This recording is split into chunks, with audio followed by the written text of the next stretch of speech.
Все готовы? Да! Этот бой во славу работы!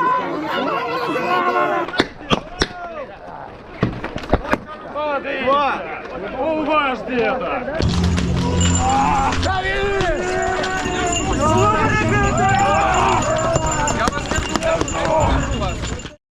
Всем привет, это Будни Трутня. Мы съездили на Вархаммер и записываем наше традиционное видео, как мы съездили на Вархаммер.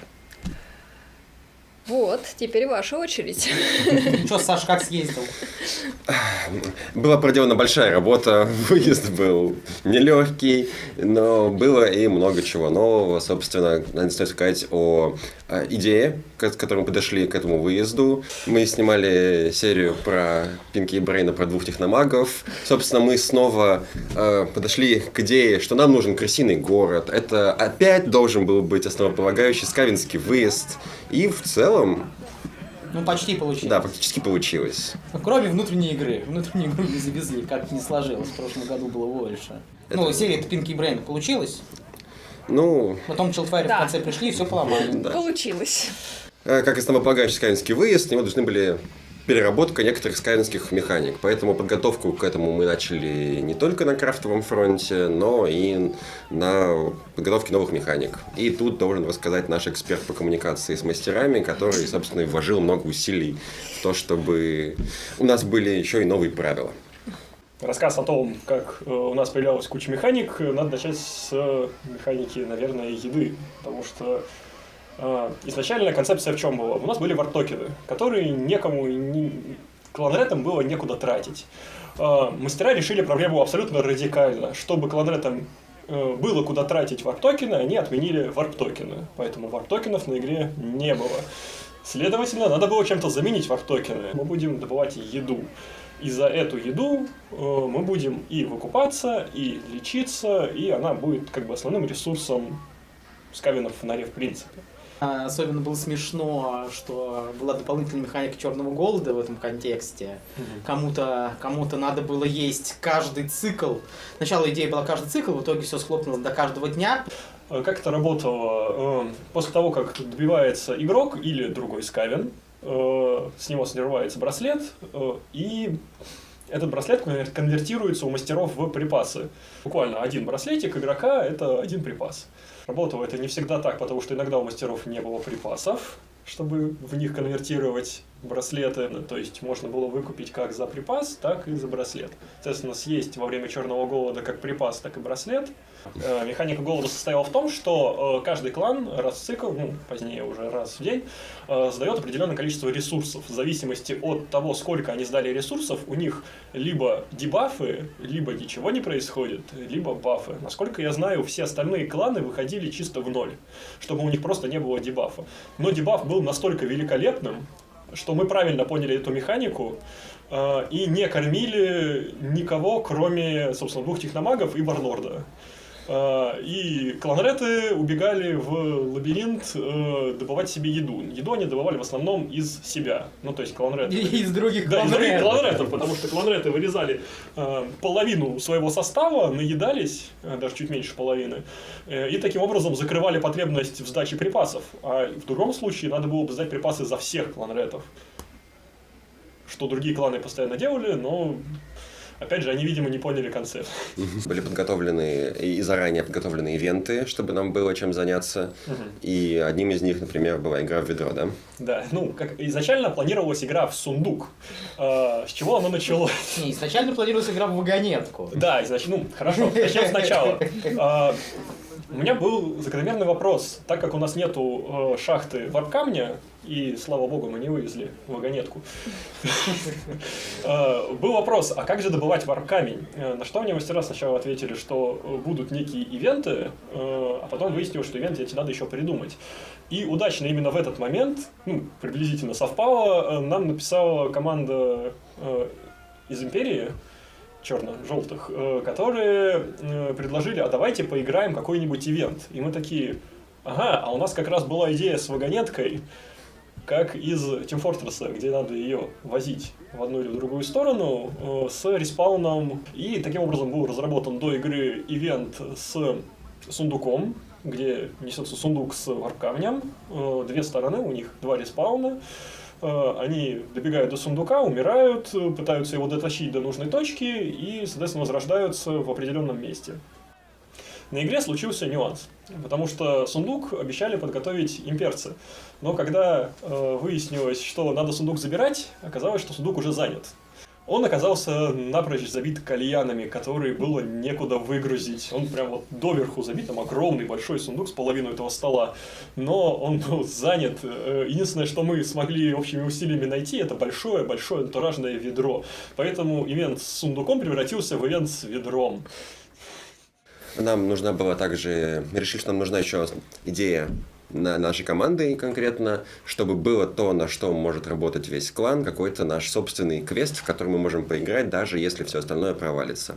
И что же еще придумать для выезда техномага Микванаскрайер, как не устройство судного дня?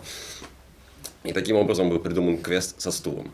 Не, ну базово-то хотелось ракету строить гигантскую. Там, Хотелось. Помните? Но мы отказались от что этой тебе идеи. хочется. Этажную, которую вы собирались крафтить тут и собирать 99 силами голосами людей. против одного. Это нормально? Я победил. Мы ездили играть в безумных ученых, а мы не быть безумными В учеными. смысле? Изначальная концепция была в том, что нам нужен свой котел. Ну, то есть у Чумников веселая игра, потому что они варят в котле людей и получают с этого какие-то плюшки. Я не согласен, что нам была основная идея, что нам нужен свой котел. Нам нужно было что угодно. Ну, в целом, да. Вот. Да, очень. Что оно получилось котлом, ну да, по сути, котлом получилось. И минусов, конечно, Почему не бы очень и много, нет? да, но было нужно что угодно. Успели запрыгнуть в сюжетную ветку даже с этим электрическим стулом. То есть он не просто давал что-то непонятное, неизвестное, а выдал нам сюжетный квест, о Об котором, этом я мы еще думаю, поговорим. более подробно расскажут наши техномаги. Ну, а пока активизировалось общение с мастерами и подготовка шла полным ходом, крафтовый цех Кванаскалли тоже не простаивал, и у нас появились... Мы подошли к Новому году с инновациями. У нас новая морда. Вот, она более злая, чем предыдущая морда. Мы доработали, наконец, саму вообще сборку маски, ну и получились более злые маски, чем раньше. Это радует. Хотя все еще всегда есть что дорабатывать. Потом что? Данила крафтил костюм техномага. Ну, он не получился нормально. Не знаю, что вы все так его хвалите, я его не доделал. Но он смешной. Я его не доделал в итоге, то есть времени не хватило, вот. Он великолепно скидывался назад. Ну, Это в процессе игры придумали. Это правда. Ну, типа, я его не доделал, не было времени, ну вот, получился таким, каким получился. Нужно было больше штук к нему прикрутить, было прикручено мало штук. Вот, рука была непропорциональная. Это тоже проблема, которую надо было решить. Доделывать тут всякие штуки, на которых уже не было времени. Да, так он был смешной, не делайте такой костюм. Из него нифига не видно, но не то, чтобы это было непонятно с самого начала, но да. В итоге сейчас, походив в нем, я знаю, как сделать так, чтобы из него было лучше видно. У меня там типа щель между маской, вот, и началом шара там щель была. Если бы я просто внутри, а это уже не настоящая деталька, я его вот так вот вырезал, то через эту щель можно было бы смотреть. И это был бы самый оптимальный вариант, чем нежели решеточки. Я, со через нее даже смотрел, я брал лапу внутрь, вот так вот опускал эту детальку, она гнется, вот так подбородок ставил на нее, из него замечательно смотрелось. Вот. Но изобрел это совсем к концу уже подобный вид. А так, конечно, не делать такие костюмы, вы должны быть клоуном. Зато это генерировало множество великолепных ситуаций, когда великого техномага Клоунмункаста водили под ручку. Это, кстати, было только в первый вечер, и только потому, что я вообще не мог его никак с себя достать оттуда свою настоящую голову. Когда я научился это делать, стало вообще без проблем. Да. Вот. Ну, было куча всяких моментов, когда с ним пытаются разговаривать и не понимают, куда смотреть, чтобы с ним Куда разговаривать. бить? Это 2 раза смешнее. Да, потому что куда ни бей, он голова, это голова. Ладно, на самом деле было все равно, я Ну считал да. по шару до головы не долетало, пофигу. Вот, но да, костюм был смешной. Вот. Да, еще меня один раз с крысоогром перепутали. Я не знаю почему, но крысоогр такой, где? А потом такой, ну, магический снаряд. Да, был смешно. Да, и тебя было очень просто находить в толпе, ты просто ищешь этот большой самовар, и Коломункаст идет. Еще мы сделали ворота новые, вторые.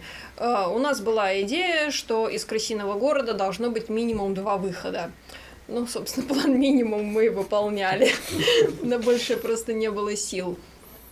Ворота, значит, разборные ворота, они из ПВХ-шных трубок, да, они водопроводные трубы. Не водопроводные, для кабель-канала. Что? Для кабель-канала. Для кабель-канала, окей. Они полностью разборные, сделали вот этот огромный круг пеноплексовых камней. Честно говоря, я очень скептически к этому относилась, и вообще саму картинку я кинула в чат просто по приколу. Ну, типа, смотрите, как здорово было бы сделать, делать мы, конечно же, это не будем. А Илья взял и сделал. Ну, то есть, типа, супер дешево, не так, как я это видела, но ворота получились классные в том плане, сколько через них было социального взаимодействия. Да, в этом плане они были очень практичные, что через решетку можно было общаться с подходящими челотварями. И мы сначала думали на стройке, что мы, типа, повесим нетканевую занавесочку, чтобы нора не просматривалась снаружи. А потом, типа, да нет, это так прикольно. Мы ее не сделали, и оказалось, что это генерирует очень много интересного, потому что люди общались буквально через решетку с крысами и думали, что они в безопасности, ведь ворота одни, а их 2, поэтому им прибегали в спину. А насчет практичности ворот было много сомнений даже у тех, кто их делал. Собственно, делал я и наш очень хороший новичок Максим. Ворота, если их не сломают в первый день, наверное, будет хорошо. Если их не сломают до конца игры, будет великолепно. В итоге они оказались настолько крепкими, что их неправильно переносили каждый раз, и они все равно не сломались. Также, в то время как Даня делал убер замороченный костюм Скавина, была совершена попытка как можно сильнее удешевить костюм Скавина. И это получилось реализовать в проекте «Глубодер за косарь». Да, все равно больше, чем косарь я не потрачу. «Глубодер за косарь» действительно в реальных деньгах, конечно же, стоил не косарь, но концепт был в том, чтобы делать его из подручных материалов. То есть, например, там, из обрезков эвы, из обрезков изолона, того, что в целом уже не пригодится. Например, эвовые части в основном были заменены на дурацкий коврик, он тоже из эвы, который лежит в прихожей или в машинах, например, те же коврики лежат. С ячеечками такой. Да, с ячеечками. История о том, как удешевить ткань, потому что приличная часть костюма на самом деле это ткань, которую нужно покупать, и она стоит приличных денег. В концепт Кланарета за косарь она, разумеется, не укладывается, поэтому весь костюм, все тканевые его части были сделаны либо из обрезков, либо из мешковины, которая является собой выкрашенный красителем мешок из-под кофе, который был куплен на Авито за бесценок, потому что их там продают буквально под мусор. Самая дорогая часть костюма, которая буквально была куплена, это банка медной краски. Слушай, ну у него там меч же тоже из эвы. Меч из эвы, да, но это Эва все еще стоит. укладывается в касание. То есть вот те 2 полоски эвы, если пересчитать как часть листа, получается меньше косаря сильно. И самая дорогая часть реально буквально это банка краски. Маска в основном из изолона, Да, маска просто изолон, обклеена обклеена тканью, опять же, обклеена той же мешковиной, сверху коврик из части, которые были не из коврика, это обрезки эвы, которые были маленькие. Важный дисклеймер, не пытайтесь повторить это дома. Сделать дешево и хорошо – это очень сложно. А цель проекта была доказать возможность так делать, но ненужность. Но опять-таки, если у вас нет обрезков эвы дома, если вы никогда ее не покупали, ну, типа, вам придется покупать. Нет обрезков ткани, придется покупать. Вот. Количество... Это как бы можно сделать в мастерской, если вы, в принципе, этим занимаетесь, и у вас большой опыт. Да. А у Ильи был такой опыт. Тогда, да, можно вот сделать довольно дешево. Но с нуля это, конечно, так не получится. Ну и количество усилий, затраченных на этот костюм, я собирал 3 своих друзей на игру, и этот костюм, наверное, раза в 3 больше, чем любой из них. Поэтому, потому что реально усилий на крафт всего этого было вложено очень много. Мы изобрели дешевые Ну, с магическими снарядами отдельная тема, потому что в этом году они у нас очень качественные, хорошие получились, и они классно светились в темноте. Но это как бы и плюс, и минус, потому что тоже такие красивые означало, что когда ты их кидаешь, они красиво летят и падают прямо в грязь. А потом на них кто-нибудь наступает. Да, превращая зеленые магические шарики в коричневые магические шарики. Но ими все еще можно кидаться. Да, и можно кидаться, и более того, ты подбираешь этот мячик во время набега и такой, где человек с самой белой камизой? Ну, справедливости ради, эти мячики прекрасно отмываются просто под водой. Мячики-то да, вот Да. да. Конечно. Лучше приносит фейерборд Глубатьера, он не светится, потому что есть говни. У нас в этом году было очень много новичков. Мы выехали командой, нас сколько было? 26 человек? 25? Да, Что Конрад считает, в конце концов? Ну, действительно. До этого у нас люди, которые готовились сами, они, как-то не очень успешно это делали, особенно люди, которые живут в других городах. В этом году прям хорошо получилось. К нам пришло много талантливых людей, которые смогли сами себе сделать костюмы. Я очень рада, что у них так все хорошо получилось. Ну, справедливости ради, у них был опыт выезда на другие игры, то есть никто из тех, кто собрал себе костюм с нуля, не крафтил впервые. Но, тем не менее, это тоже Да. доказывает, что крафтить хорошо, даже самостоятельно можно и нужно, и поэтому не нужно бояться сложного крафта. Это весело. Главное, запаситесь временем. Да. Да, времени Да. нужно очень много. И деньгами. О нет, как я сделаю свой костюм, который просто покрыт 5000-ми купюрами? Ты опять хочешь сделать более дешевый костюм? Так или иначе, время шло, подготовка заканчивалась, и, наконец, пришло время, вооружившись новыми технологиями крысокрафта и полной уверенностью, что все новые модельки взлетят и заработают, выехать на полигон и приступить к нашей любимой части — стройку. Ну и тут стоит сказать пару слов про то, как задумывался Строяк, какой был изначальный план и на каком месте он пошел не так. Я бы не сказал, что он прям совсем пошел не так. Основная идея была, моногород, и из Каменски тоже моногород. Ничего не понятно. Вот моногород, вот вся игра, вот она, вот вся игра. Больше ничего не было на игре. Были какие-то смешные локации всяких смешных злодеев, но мы про них даже думать не будем. Что там темные эльфы и нежить, по-моему, отдельно стояли, орки стояли в пожизняке. Все остальная игра вот здесь, вот. Моногород это называется, когда на игре все стоят в одном месте. И поэтому город получается большой. Очень большой. Обычно до этого мы сидели по своим норкам, надо было минимизировать вот этот вот моментик такого сидения по своим норкам методом уплотнения застройки. Уплотнение застройки требовалось, потому что моногород внес изменения в лес, который формально нам все еще можно было попробовать выбить, но заниматься этим не очень хотелось, ввиду большого количества нюансов и срачей, которые это вызовет. Вот, поэтому было решено, что стоим мы в поле, стоим максимально компактно, вокруг лабиринт, все дела. То есть просто мы в середине квадрата лабиринта. Естественно, можно рассказать о том, как мы его на разметку ездили. Разметка была организована в первую очередь силами мастера по стройку и с теми людьми, которых он на разметку позвал, собственно говоря. Из-за того, что город один, его план делался сверху, то есть со всех команд собрали размер построек, все это долго и мучительно собирали в одну гигантскую штуку. Есть, соответственно, где-то вот тут вот должна появиться карта того, как эта штука выглядела по жизни, как этот план выглядел, а дальше мы это все размечали, каждое здание на протяжении 8 часов, если не 10. Нет, хотя там с 11 было, с 11 до 8, да, меньше 10 да. получается. Вот, каждое здание было размечено. Делали это довольно интересным способом, делали это через большие диагонали, то есть были узловые точки, с которых начиналась разметка, были простроены перпендикуляры 2 штуки. От этой точки был радиус и расстояние от какого-то из перпендикуляров. Итак, треугольниками каждая точка выставлялась на месте, и получилось довольно точно, не считая того, что многие люди, конечно, завышали размеры своих строений, поэтому они как бы отъедали. Но в некоторых местах получилось хорошо. Город был очень большой, это было порядка 2 гектаров, прям монструозного размера, идти из одного края в другой было довольно долго. Еще про город хочется сказать, что он был одноэтажный. 2-этажных зданий, там буквально было 1,5. Одно из них было кораблем. Корабля было 2. как минимум. Ну, прям, чтобы Да. полноценно высокий. Ну, не. В общем, да, больших строений было прям мало, это несколько удручало, но Нельзя копать. нельзя копать. Но у моногорода есть проблемы. Если моногород, то все люди по жизни живут в одном месте. То есть, мало того, что пожизники, строяк везде заезжает в одном месте. И, конечно, в этом году размесило все мое почтение настолько сильно, что там и люди потом ногами уже размесили. И, главное, улица превратилась в хорошую такую средневековую улицу Жижи. А также часть лабиринта превратилась в улицу Жижи, что добавляло ему, конечно, Антуража.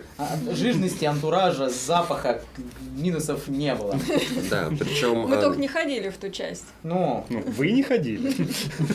Причем на Строяк мы заехали в этом году на день раньше, и поэтому мы могли наблюдать, как, собственно, происходит в прямом эфире превращение изначально нормальной дороги в абсолютное месиво. В легендах этот Вархаммер запомнится как грязь Хаммер 2025.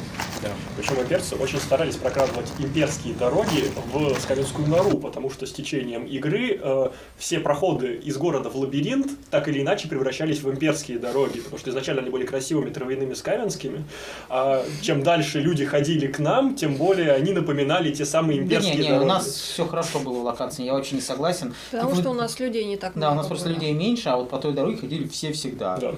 Включая там Строяк и так далее. Ее развезло прям очень сильно, конечно. С одной стороны, это, конечно, ужасно затрудняло перемещение по городу, но с другой стороны, все в целом привыкли, и это добавило антуражности. Примерно половину площади города составлял лабиринт. Причем в этом году, соответственно, опять площадь над количеством модулей и интересностью лабиринта победила. В целом, ну, тоже концептуально. Из-за этого приходилось вводить новые модули 2×6, чтобы размечать все гигантскими квадратами 16 на 16 метров. Потому что был план минимум, план максимум. План минимум был в том, что есть периметр, который нужно забить, потому что иначе не будет работать город, потому что будет условный проход, там придется гиперкой закрывать, короче, некрасиво будет. Нужно, чтобы там часть города была полностью лабиринтом закрыта. Вот, а дальше внутри этих 16 на 16 можно внутри еще модулей нафигачить.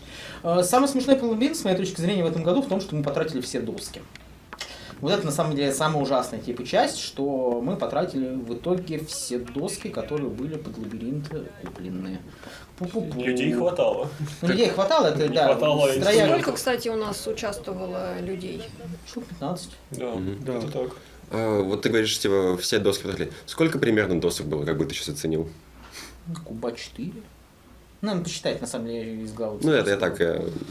Как был сделан лабиринт, как и в прошлом году, мы осознали великую мощь уголков. Уверовали. Да, уголки предоставляли мастера, мы сделали еще своих уголков, потому что нам очень понравилась эта идея. Уголки заколачиваются в землю, по разметке к ним прикручиваются пешки лабиринта. Но, кстати говоря, в этом году у нас обтяжка лабиринта внизу, она гуляла, потому что там не к чему было Ну, 6-метровые степлериться, модули, да, потому что мешали немножко уголки. Да, и в обычных случаях это не мешает, потому что у тебя модуль 2 на 2 метра, он имеет 4 пешки, и там всегда торчит деревянная часть, а у 2 на 6 не торчит, потому что там уголок. Вот. И это была проблемой, ну, увы. Лабиринт был длинным, это, кстати, имел свои минусы, пешки нужно было иногда таскать очень далеко. Да. Вот в самом экране там были такие длинные отнорки, которые, по сути дела, были стенами между кварталов города, через которые мы, как крысы, могли все еще проходить. В 2 местах там были смешные мостки над ними с проходом 1 на 1 метр. В целом, это планировалось концептуально так, но поиграть в это хорошо не получилось. Еще у нас большие костюмы, но да, это были смешные мостки. Единственный их минус, что внутрь лабиринта было и через них видно. Это нехорошо. Но делать над этим лабиринтом крышу, это самоубийство было бы, но очень большой по площади получился. Вот. А, соответственно, там стены забивать, ну, тоже как-то красиво не получилось бы на этих мостках. Зато мы сверху на них, ну, не прям на них дрались, но через них пару раз на нескольких верментайтах приходилось при верментайте переходить, было прикольно. Ну, еще они визуально разделяли кварталы между собой, то есть можно было понять, что вот это один квартал, вот это другой квартал, хотя бы хоть как-то. Потому Ну, что не да. у всех кварталов оригиналах такое было. Да, то есть в этом году к лабиринту, к функции его лабиринтовой добавилась еще функция такой регулирующей для города челтвари, разделяющей кварталы на отдельные части, и в целом это сработало. Сколько у нас было выходов в город из лабиринта? Все. Ну, в смысле, все. В каждый квартал. 8. Кто же их считал? Да, кто же, 8? кто же их считал? Да, Там, возможно, даже больше, чем по выходу в квартал. да там Да. больше, чем по выходу в квартал. Там очень много Еще было. 2 в поле. Да. Да. Да. Ну, то есть того 10, как минимум. Да, это было очень много выходов. В общем, хороший получился у Челтвари данж. Да. Много туда игротехников завезли. Правда, не очень понятно, что там делать было в этом челтварском данже. А теперь про нашу локацию. Единственное, что тут интересно рассказать, кроме того, что мы пытались ее в этот раз наконец спланировать, и даже почти все уложилось, все было хорошо, это башня. Башня получилась смешная, 6-метровая башня. В прошлом году не хватило башнестроительства. В этот раз мы решили заранее построить башню. На башню повесили прожектор, получилось хорошо. Планировалось 4 прожектора, повесили 2, не успели повесить больше. Планировалось больше полотнищ повесить, чтобы там прям совсем было пещерообразное. Повесили столько, сколько повесили, потому что сколько успели, столько успели. Делали это там в самом конце, уже половину в крысиных костюмах. Площадь Структура была- норы из да. себя представляла, что есть вот эта круглая площадь, 13 метров. 13 метров. Да, Слава да. рогатый. Слава рогатый. Вообще, на самом деле, если бы крыс заехала вот буквально там на десяточек больше, нам бы уже было очень тесно в этом во всем. Потому что она прям, ну, маленькая, но, с другой стороны, нормально. Да, важно, в этом году заехало очень много крыс, больше, чем когда-либо. Нас было почти 80, 70. да. 70. Мгм. Да, для сравнения, на прошлом Вархаммере было 26. А в Всего. этом году только нас было 26. Так вот, есть вот эта круглая центральная площадь, в центре нее стоит башня, от нее отходят 2 тоннеля, которые ворота, и входы в отдельные пещерки клановые. Все очень компактненько и скромненько, но, в принципе, получилось нормально. Да, коллеги, соответственно, вывезли геокуполы. Геокуполы прикольные. Единственный нюанс — смотреть на то, как ночью писты строят геокупол под зеленым светом, было очень смешно, потому что ставить верхушку геокупола довольно тяжкий процесс. Нужно 2 очень большие лестницы, у них одна очень большая была, а вот со второй проблемой, как вот эту верхушку купола туда наверх выдрузить, было огромной проблемой. Они поддерживали досками и переставляли лестницу в разные части, насколько Это я видел. ужасно. Это Да, было но очень они сложно, да. Но молодцы, они справились, поставили, да. Да. Да, и в целом, да, геокупол, конечно, прикольно, но мы будем строить домики. Вот. Все-таки как-то это попроще, как будто бы, и побыстрее. Но так или иначе получилось достичь, во-первых, атмосферности локации, особенно... Особенно ночью. Особенно ночью. Да, да. освещение... Из-за потолка и света. Освещение и потолок, натянутые на башне, создавали атмосферу пещеры. И мне кажется, что новые разных кланов тоже добавляли такой индивидуальности, что везде было что-то свое, но при этом вписывающееся в общий концепт. Мне, наверное, хотелось бы, чтобы у нас как бы были маленькие тоннельчики, хотя бы длиной в 1 модуль перед входом в каждую нору. Потому что по факту-то получилось, что все просто заходили в ворота, видели нашу локацию и шли сквозь нее. Потому что там никаких загородок, ничего не было, это не был тоннель, и просто как бы вот что сопутствовало проходному двору в нашей локации, потому что все через нас почему-то шли на мастерку. Потому что это самый удобный путь. Ну, это в целом да, но типа, да, правильный путь был, конечно, через Наливай. Да, у крыс в этом году был даже свой кабак. Очень маленький, но он был. И там даже была крыса на палке. На очень маленькой палке, ну да. Да. Такая маленькая закусочка смешная, крыса на палке. Что касается нашего стройка, мы построили, как обычно, 2 своих этих стандартных домика, низких двускатных. В одном домике была кланредская, в другом домике была скрайеровская Всё лаборатория, прочее. и все остальное, и огород в домике, и все там, короче, было. И аптекарская, И стул. и стул. Вот, все туда запихнули. И вот главное, что меня удивило, я пока все это забивала бесконечным антуражем, кажется, что пусто, слишком нужно больше антуража. А вот когда ты одел костюм и пытаешься в этом во всем развернуться, ты все кругом ломаешь, и такой типа, зачем тут столько вещей? Но вообще вещи очень важны, потому что любой кланред должен прятать от всех остальных кланредов ценности. И для этого нужен антураж, в который можно что-то спрятать. Но об этом потом. Да, и стоит сказать, что по традиции огород крысиный становится с каждым годом все краше и краше, и этот год не исключение. Огород был отличный. Все еще лучше огород на полигоне. Да. Про тесноту особенно было забавно, наверное, наблюдать за Кормункастом, который пытается развернуться в своем самоваре. Да, я, кстати, ни разу не испытывал проблем с тем, чтобы... Ну, типа, в этом году у меня не было проблем с габаритами. Не знаю, не было ни одной ситуации, в которых мне бы габариты бы помешали. Даже больше скажу, в первый набег на город я убежал от медведя через норок шириной в 1 метр, в который медведь решил не идти. Только метр там было меньше. Может быть, меньше, но я вполне себе убежал от медведя. Мотивация. Да, вот именно, Дань. Твои габариты мешали всем остальным. Ты сбивал кланретов. Кто кланретов? Самоваром. Если у кого-то и были проблемы с габаритами, так это у меня, потому что потолки, конечно, были 2,5 в основном, но я сделал себе достаточно большой костюм, чтобы цеплять все. Более того, плечи были достаточно широкими, что вот если в Данином костюме он довольно шарообразный, и он в целом, габарит такой круглый, то у меня получался широкий габарит, который цеплял каждый косяк, каждую дверь, и все сверху вот этим огромным гребнем, поэтому... Надо было все-таки низкий потолок делать где-то надо. Да. Да, ну и вот, наконец, трек подошел к концу. Наступило время выйти в поле, как мы это делаем каждый год. Ты на белом коне, я на белом коне. А потом... Оба в грязь. И грязевый салют в нашу честь. Да. И в дом офицеров. И в дом офицера. В имперском посольстве. Да. Ничего интересного на открывающем параде не увидел. Да и неинтересного тоже. Во многом потому, что я шел на него за ручку. В общем, по сути, на парад Данила мы просто прикатили, вот, все восхищались, а он шел в шаре и не понимал, что вообще происходит. Не, на самом деле, вот момент, в котором я в костюме не понимал, что происходит, это в ночной боевке в первую ночь. Вот тогда реально был момент, когда я такой, я абсолютно не вдупляю, где мы находимся. Но главное, что на параде еще возникла возможность увидеть то, что Эллинград получился, и он получился кислевицкий. Потому что на моменте анонса возникал некоторый скептицизм о том, что Эллинград на самом деле будет полностью имперский, все там будут имперцы. Но мастера по антуражу и допуску проделали большую работу, и поэтому на параде ходили десятки панов, одетых в кислевицкое, красивое, разных. Можно было сразу понять, Кто из каких рук взят. да, о том, что город получился разнообразный и при этом со своей кислевицкой идентичностью.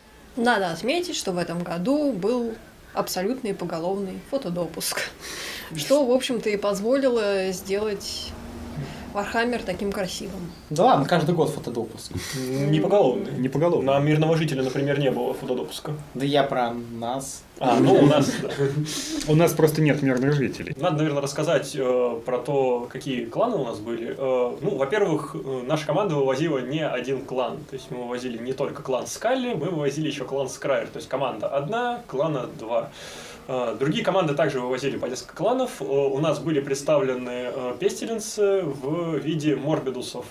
Это клан чумы, который менее фанатичный, чем пестиленсы, и более коммуникативно способный и меньше заточен на предательство, видимо. Была целая команда клана Морс, которые были в этот раз на игре, мы их даже видели, они с нами вместе воевали. Были эшены в довольно приличных количествах. Была свита Серого Провидца, тоже из нескольких кланов составленная. И были 3 местных кланреда. Да, которые держали, собственно, наливайку. Ну как местных. В итоге мы посвятили их в клан Скалли. Ну, это правда, но тем не менее Скрайер, базово они... Скрайер. Сначала клан Да, Скалли. не, Скрайер и... И только базово одного, они и потом, и местные. он все равно до конца игры носил повязку клана Скалли. Ну, просто у нас была только одна повязка. У вас просто не было своей повязки клана Скрайер. Зато у нас были свои местные кланреты. что же у нас было в первый день? Нам нужно было найти челтвари, чтобы посадить их на стул. Но, понятное дело, чтобы узнать о том, что нам нужны челтвари, хотя это было довольно очевидно. И маленький игротехнический сир нам об этом сказал почти с самого начала, но так не смешно. Поэтому, понятное дело, первого, кого мы зажарили на стуле, был чумник какой-то или Нет, сейчас это скажем. На этом моменте техномаги клана Скрайер, Клавмункаст и Нержавеич озвучили клану Скалли, который они наняли для своих целей, свой гениальный план. Они построили устройство судного дня, но оно еще было не откалибровано. Калибровка происходила через специальное калибровочное устройство, подозрительно похожее на электрический стул. Надо посадить туда пленника, провести сквозь него магическую варп-энергию, и если это правильный пленник, то откалибруется устройство и приблизит конец поверхности всего надземного мира. Поэтому мы не стали терять времени. И на этом моменте модель стула начала доказывать свою полезность, потому что... кстати, я не согласен, что в первую ночь она доказывать свою полезность начала в первый день. Я скорее о том, что это была задача, которую всегда нужно было выполнять. Это правда. Всегда можно было послать кланретов в город за двумя вещами. Либо искать пленников, которые будут использованы для калибровки устройства, либо за припасами. Это они всегда были нужны, и серий-провидец нам с самого начала объявил, что ему нужно как можно больше припасов для его гениального плана. Первый вечер, тем не менее, начался с попытки пойти на бал. Но там было смешно, там, игрочки пригласили монстров на бал, и мы решили согласиться, чтобы пойти там всех съесть. Да. Но мы не нашли дверь. Мы нашли здание, в которое нам надо, но мы не нашли дверь. Да. Надо сказать, наверное, здесь, что в первый день чуть-чуть не успели мастера дочиповать все здания, чтобы на них были нужные наклейки, потому что на двери должна была быть наклейка, что это дверь. А она у них выглядела абсолютно как стена, то есть ничем не отличалась. Особенно отсутствующей наклейкой. Поэтому мы ходили вокруг этого здания. Все здания обошли по кругу и не нашли. Минут 10. Было очень смешно, потому что мы 10 минут большой толпой шатались по кварталу челтварей. А потом они заметили, что крысы в городе. Да, и встретили никакого сопротивления. Да, потом, конечно, крысы в городе, резня по возможности добить. Вот, это как раз тот момент, в котором, пока я шел через лабиринт, я абсолютно потерялся, я понял, что я не понимаю, где я нахожусь. Когда мы по городу ходили, я тоже не понимал даже в какую сторону, если что, убегать, я такой пу-пу-пу. Ну от медведя ты понял, куда бежать? Нет, я совсем не бежал. Я еще помню, что там, когда был медведь, нас зажали в каком-то закутке, где там были челтвари, там был челтвари, мы решили бежать через одну из челтварей, и я как раз отступал через второй проход, который узкий, там как раз медведь уже набегал. Да, когда убегаешь от медведя, несложно понять, куда нужно бежать. Медведь задает направление. Да. Но в целом первые ночные набеги первого вечера были абсолютно бестолковыми, поэтому надо, наверное, только упомянуть о том, кто отправился на стул в этот момент. Да. У нас там было 2, по-моему. Когда у нас не получилось расстроить имперский ивент с балом, клан вернулся в нору и начало находить чувство легкой безидейности, что делать, поэтому кланреты отправлялись в довольно, как уже сказано, бестолковые набеги. В такие моменты техномаги и варлорд оставались в норе и выкупали всех, кто за припасы, всех кланретов, которые были убиты в набегах, чтобы они восстали снова и могли отправиться снова сражаться. Так и снова мы умирать. Потратили все наши припасы. Да. Наши скромные запасы напустили все на продолжение бестолковых атак на город, но это было по-своему забавно, потому что техномаги стояли в туннеле и такие видели квадрета: «Отправляйся! Вперед!» И назад возвращались только либо уже призраки мертвых квадратов, либо приковылял один раненый Эшен. И он подошел к техномагам, подполз, сказал: «Я выжил, я смог спастись! Спасите меня!» Мы такие: Да! Мы сейчас спасем! У нас есть для лечения. Да, у нас есть машина, которая лечит. Но он, кстати, не сам приковылял. Мы же его нашли в лабиринте и довели до наших домичков. Да. Он там лежал такой, мы к нему подошли, ты живой. Он такой, да, я тяжело раненый. Мы тебя вылечим, пойдем. Вот, и потом занесли к вам, и тут он уже, давайте, лечите меня. И техномаги такие, сейчас вылечим. Да, и, в общем, пошли мы его лечить. Да, возможно, на безумном смехе техномагов Эши начал понимать, что что-то идет не так, но он иначе был бессилен это что-то с ним сделать, поэтому первая попытка калибровки была сделана на полумертвом Эшине. Ну, а оказалось, что Скавины вообще не подходит, вообще не вариант. Ну, не то, что мы об этом не знали. Да. Но попробовать стоит. Но попробовать стоит. В конце концов, сделано это было не совсем ради калибровки. Я думаю, мы можем за собой оставить достижение первого предательства на этой игре. Возможно. Но нет, не факт. Не факт, но это было довольно раннее предательство уже. Первый вечер. Ну, как водится, между техномагами не бывает согласия, поэтому наши специальности техномагические были тоже специфические. Коломункаст. Я был, по-моему, бурильщиком. Но не то, чтобы это хоть раз сыграло, не считая того, что у нас был бур. Да, ну, Коломункаст изобретал разные способы более эффективно бурить тоннели, и я уверен, он хотел устройство придумать именно для этого. Но это, конечно, абсурдная идея, выжившего из ума старого фанатика. Великие идеи же самые были в голове у Нержавеича.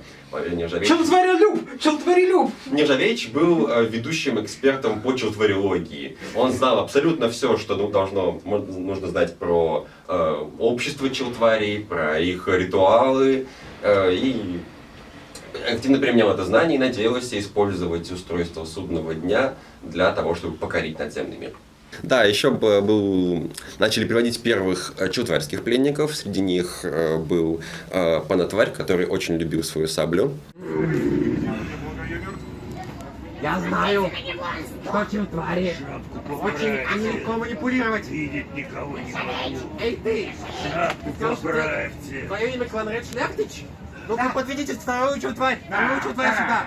Поправьте шапку. Тварь хасидские. Подожди, Хоть глаза вам посмотреть. Державеич, я что-то читал про это в манускриптах. Я знаю, что самцы челтварей более остро реагируют при пытках их самок. Да? Можно самка! Пытай ее! А вот это словец получается. Да? Я же вам все сказал. Бог ничтожен по сравнению с рогатой крысой. Почему никто не пытает челтварь и не исполняет приказ? Ладно. Ты меня убедила, тварь. Не предавай Бога нашего. Куда? Куда палец совать? Или что там? Скажи, клянусь верность рогатой крысе и отрекаю всех остальных уже богов. Ты ничего не знаешь о людях. Я знаю все о людях. Он дипломированный челтваревед. Я писал работу по челтварелогии, я знаю все. Я знаю, что вы низшая раса. Вами повелевают свинотвари, которых вы водите гулять в поле. Я все это знаю. Я все про вас знаю. Поэтому клянись верности рогатой сейчас же, или я поджарю тебя. На нем мы пытались провести все возможные пытки. Он оставался непреклонным. Мы пытались узнать у него священное число челтварей, чтобы наконец-то понять, сколько же мест в Совете челтварей, жалком подобии Великого Совета 13. Да, кстати, это правда. Так не узнали. Да, но... И искали этого самого, говоря, жреца соленой воды. Один из пленников и дух рогатый нам навеял, что для калибровки очень подойдет жрец соленой воды. Жрец бога моря, челтварей. Ну, мы такие, жрец соленой воды. Ну это тот, который жрет соленую воду, получается. Да, именно так. Поэтому каждый панатвари, что оказывалось с Крайерской, задавались вопросы. Кто ест соленую воду? Кто жрет соленую воду, они смотрели на нас в глаза. Касательно первого игрового вечера, надо еще упомянуть о бросании кланретов в атаку. Суть в чем? Когда ты, как варлорд, командуешь кланретом идти в атаку, они как-то так мнутся, там строй имперах стоит, им страшно. Поэтому в самый ответственный момент нужно сделать что? Взять какого-нибудь кланрета за спину и швырнуть в строй имперах. Тогда пока имперахи его будут убивать, остальные кланреты смогут запинать имперах. Это оказалось очень эффективной тактикой, которую я изобрел прямо в момент, собственно, первого игрового вечера. Разумеется, я не спросил ни одного кланрета по поводу того, можно ли их так кидать пожизненного в атаку на пике и пирах, поэтому я хотел бы извиниться перед всеми, с кем я так поступил, однако тактика оказалась довольно эффективной. Также была изобретена другая довольно эффективная тактика смены направления атаки. Когда ты, как варлорд, видишь, что кланреты начинают умирать, вас становится меньше, имперахи нападают все сильнее, важно в нужный момент понять, что атаковать надо не с этого направления, а с другого. И, соответственно, переместиться в другую сторону, начать нападать с другой стороны, а там уже решить, нападать или нет. Причем говорить кланретам о том, что ты нападаешь с другой стороны, совершенно не обязательно. Они могут дальше пытаться сдерживать имперах, пока ты выбираешь более верное тактическое направление. Таким образом, я, собственно, несколько раз выжил в первый игровой вечер. Более того, мне очень помог внезапно обнаруженный подкоп. Про подкопы мы знали, что подкопы были на игре, потому что мы знали, что наш Егор, скомандник, который ездил в этом году, как и в 23-м, чумным жрецом, он заготовил некоторое количество подкопов, но мы не знали, где они. Поэтому, когда я, убегая совсем нет, выбирая нужное направление для атаки в городе, шатался между зданиями и внезапно за очередным поворотом обнаружил подкоп, я был очень приятно удивлен. Спасибо, Егор. Позже он показал мне, где расположены все остальные подкопы, и мы ими в целом активно пользовались. Потому что иногда это либо спасало жизнь, либо позволяло выйти с какого-нибудь особенного направления. Главное вовремя спастись. Да. Знаете, почему это важно? Мы сидим 2 часа в мертвятнике. Если нас не выкупают, выкупать нас может только варлорд и техномаги. Если они все мертвы, то все сидят в мертвятнике. И у механики выкупа был еще один небольшой нюанс, что кланы были не все одинаково специализированы. У них были некоторые способности, каких скавинов какой клан может выкупать дешевле. Не за 4 припаса, за 2 или как-то так. И у Скалли это была способность воинского клана. Да, соответственно, выкупать кланретов и штормеров со скидкой 50%. У клана Скрайер была возможность выкупать глобадьеров дешевле. За бесплатно. Да, со скидкой в один припас, а значит бесплатно. Да, глобадьеров в нашем клане было вот столько. Поэтому это не было никаким смешным обузом, потому что будь у нас 20 глобадьеров, наверное, всем было бы грустно. В принципе, мы могли бы обузить одного глобадьера, но решили так не делать. Да, можно было бесконечно его убивать, фармить с него мясо. Поэтому мы убили его всего лишь 20 раз. Да. Он сам нашел свою смерть 20 раз. Да. Мы его специально на мясо не убивали. Вот, а еще, поскольку он выкупался бесплатно, у него не было имени, у него был только номер. И каждый раз номер менялся. Был первый глобадьер, потом да, второй, было смешно, когда ты уходишь из норы, приходишь, глобадьер уже плюс 3. На самом деле там была прекрасная история с Квентой этого персонажа. Он всю игру очень хотел стать техномагом, потому что он видит, как раз за разом кто-нибудь убивает другого глобадьера, как работает временная смерть, и он такой думает, наверное, я буду следующим. В какой-то момент его просто с психу убивал Клумункаст, на него сыпались все претензии и все недовольство наших высокоранговых техномагов. Кланы это что-то напутали? Кто виноват? Глобадьер, конечно. Да, и поэтому раз за разом, видя то, насколько не важна жизнь глобадьера, он хотел выполнить свой квест на техномага, собрать варп-резонатор, но у него не хватило на это времени, потому что игра была слишком насыщенная, и он его так и не выполнил. Второй игровой день начался с очень интересного события. Пришла пора кормить кланретов, чтобы не начать черный голод. Техномаги собрались на экономический совет, чтобы решить, кого кормить и сколько. И, применив к этому весь свой гениальный ум, они решили... А зачем кормить кланретов, собственно, вообще? Ведь это абсолютно невыгодно. Если у тебя 10 кланретов, съедают 10 припасов и остаются, ты потратишь 10 припасов. А если ты не кормишь кланретов, они впадают в черный голод, едят друг друга, у тебя получается всего 5 кланретов, у тебя остаются 10 припасов.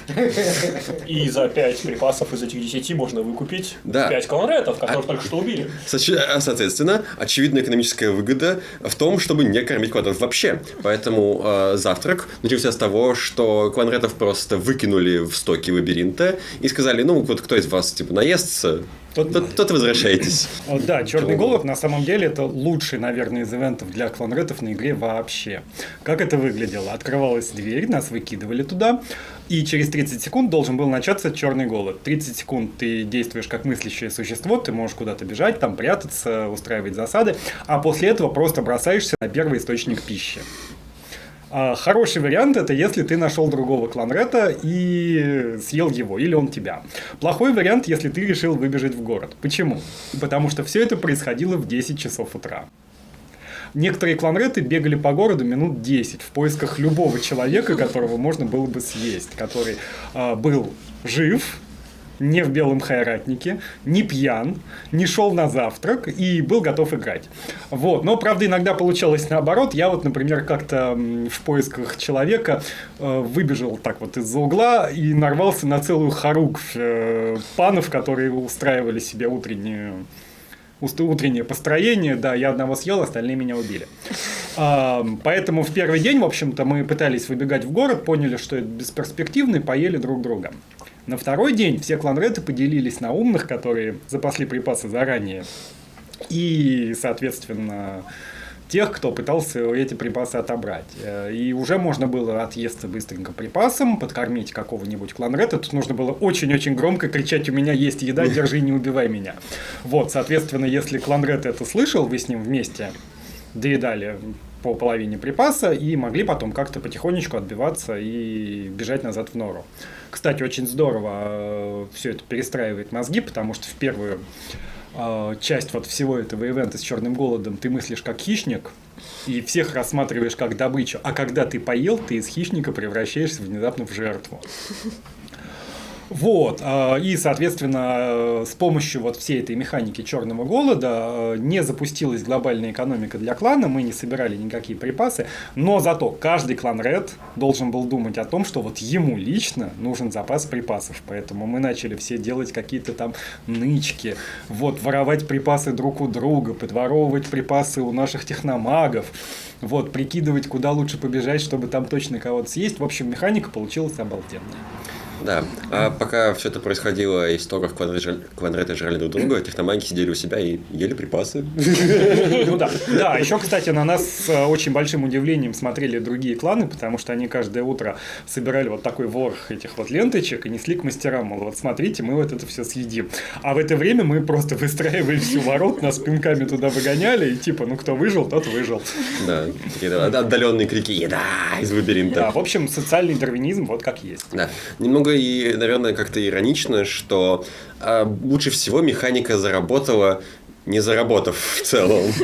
Но получилось хорошо, и самое главное, было весело. Справедливости ради, мы не взяли ни одного бафа за еду, потому что в целом мы могли бы сдавать, например, там, несколько припасов и получать бафы на техномагов и на варлорда. То есть кормить только нас прямо от пуза, ну вот прям, чтобы совсем было. Но мы этим ни разу не воспользовались, хотя возможность такая была. То есть можно было получить, например, какие-то бафы за то, что клан или отдельные его члены очень хорошо поели. Но игра была настолько насыщена, что я, честно говоря, про это вообще забыл. Веселее, Какие были бафы? Вплоть до того, что там был какой-то плюс-хит аж. Не, по-моему, они сразу сказали, что плюс-хита не будет. Я слышал обратную информацию. Хорошо. Также в утро второго дня мы решили сходить к оркам, чтобы произвести какую-то дипломатию, наверное. Мы планировали синхронизироваться с их ивентами, чтобы напасть на город с двух сторон. Но, да, произошел небольшой провал дипломатии. Ну, на самом деле нет, просто у орков было очень плотное расписание. Вот. Да, и по большому счету, когда серый провидец сказал им, что хочет договориться о постуке, они приняли это, ну, слишком буквально. Поэтому мы просто постукали с орками 2 раза, а потом еще 1 раз бонусный, потому что нам понравилось. С орками стугаться офигенно. Да, это было Как всегда. Потом мы, соответственно, развернулись и пошли обратно в город. И наткнулись на большой каток имперах и кислевитов, которые шли с экономического ивента. На него.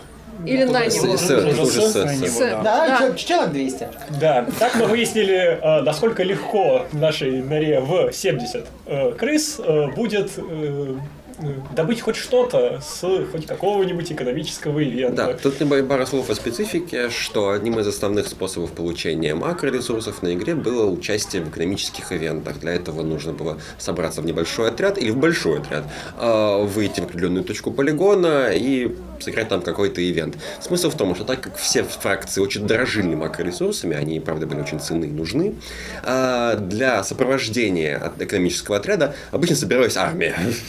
И они примерно в одно и то же время дня шли сначала строем на ивент, а потом с него. В эти моменты дорога становилась непроходимой для нас, и нам как раз повезло наткнуться на 200 человек, сопровождающих ивентщиков обратно.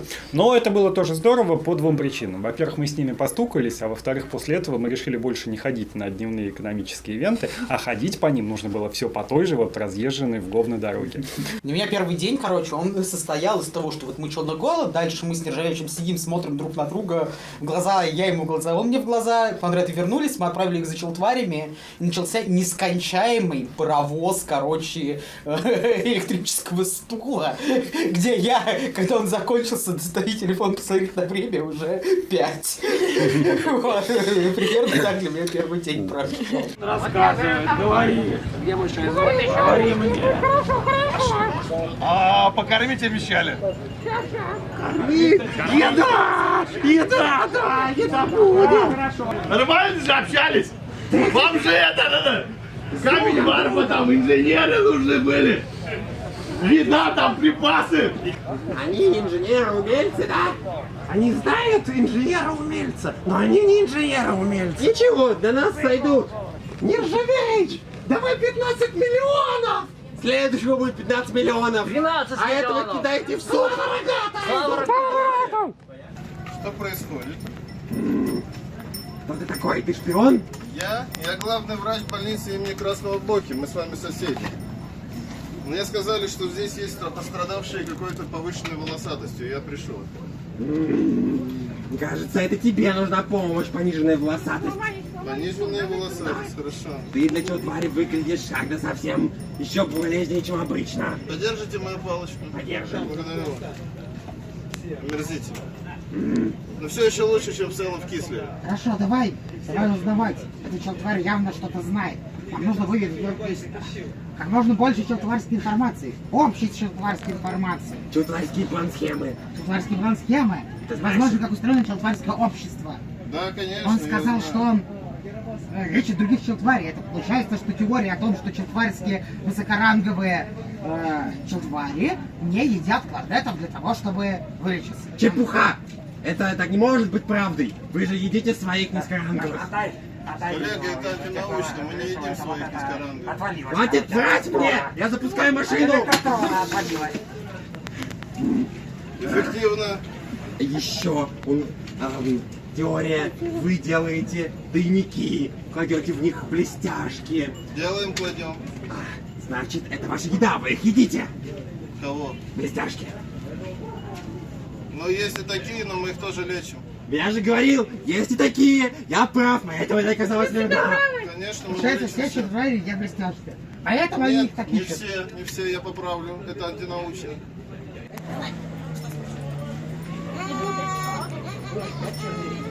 Что ты знаешь о Даше? Даша — это челтварский лжебог, который... Он, это челтварский... О, отвечающий за страх и трусость. Да, челтварский бог страх и трусости. За тепло. За тепло и солнце. Но я хочу... Ты говоришь, что мы не правы? Ты говоришь, что мы врем? Нет. Ты говоришь, что Клавмунтаз сказал неправду? Нет. Пожаривай ее! Изначально модель стула работала так, что мы калибровали устройство на человеке, мы срываем с него браслет жизни, и все. И это, конечно, хорошо, но через какое-то время мы подумали, ну, как-то... Но мы знаем, кого нам надо искать. И человек, который привели на стол, абсолютно не тот, кто нам нужен. Зачем его просто так сжигать? Вот. Да. Ну, кроме припаса, но в моменте, если припас не нужен. У нас появилась новая идея, что если запускать стул не на максимальную мощность, а на половинную, чтобы всего лишь выжечь изнутри мозг челтвари, чтобы она превратилась в безвольного раба, готового выполнять любые приказы. И это же гораздо полезнее. Соответственно, мы решили, сделали заранее несколько заготовок для небольших бомб, да, вот таких. И пришла в голову идея превратить одну челтварь в безвольного раба, пришить к ней бомбу и сказать: я завожу таймер на 5 минут. Потрать же последние 5 минут своей жалкой челтварской жизни на служение великой рогатой крысе. Челтварь говорит: да, повинуюсь. И челтварь опускается обратно в город, чтобы что-нибудь взорвать.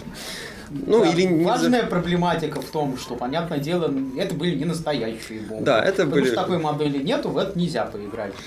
Это были просто болванки, просто чтобы кто-то в это мог весело поиграть для себя. В целом, как бы, зависит от желания человека, кто-то хочет, кто-то нет. Наше дело выпустить. И вот мы выпускаем челтварь с такой бомбой, откидываемся на своих магических стульях и такие: хорошо, поиграли, отлично. Ну, у этого не будет никаких последствий. Тут надо сказать, что в городе 2 берега реки соединял большой мост. И этот мост служил опорой для больших коммерческих говорителей, которые мастера использовали для того, чтобы оповещать о том, что квартал затоплен, или произошел прорыв дамбы, или еще что-то. Что ж, через 10 минут после того, как был выпущен очередной раб с бомбой, эти говорители ожили, чтобы на весь город возвестить: информация о том, что большой мост взорван, не соответствует действительности. Мы с Коммункастом переглядываемся. Ну это же совпадение, да? Наверное, совпадение. Проходит еще 5 минут. В норе объявляется злой мастер, держащий в руке вот такую бомбу и с очень решительно приближающийся к нам. Тогда Коммункаст спрятался в своем костюме шаре. Да. И у нас произошел диалог, который состоял из фраз примерно: вы что, суете людям, заразы? Но... На что мы ответили: да. Да. И это история о том, как в техномагии весь полигон разыграли. Да, с тех пор каждой челтвари, которые мы использовали как бомбоносца, давался дисклеймер, что это не настоящая бомба. Нас обязали так говорить. Тащим народ. Еда. Как же вас дохуя. Амангас, куча рыцарей. Куча рыцарей? Да. Сложите их в вертикальную стопку. Вертикальную стопку? Да, сортируйте по цвету. По цвету? Мы все цветные. Это друг на друга. Ланреты! Сортировать рыцарей по цвету. Выкладывайте их в стопки. Красный самый вкусный. Да, он первый. Дальше почти красный. Что твари бургер? Горшочек не вари. Ержавеич! Забираем еще одного. Да ты шутишь? Нет. Сейчас 2 минуты. Хорошо, ведите его к Ержавеичу.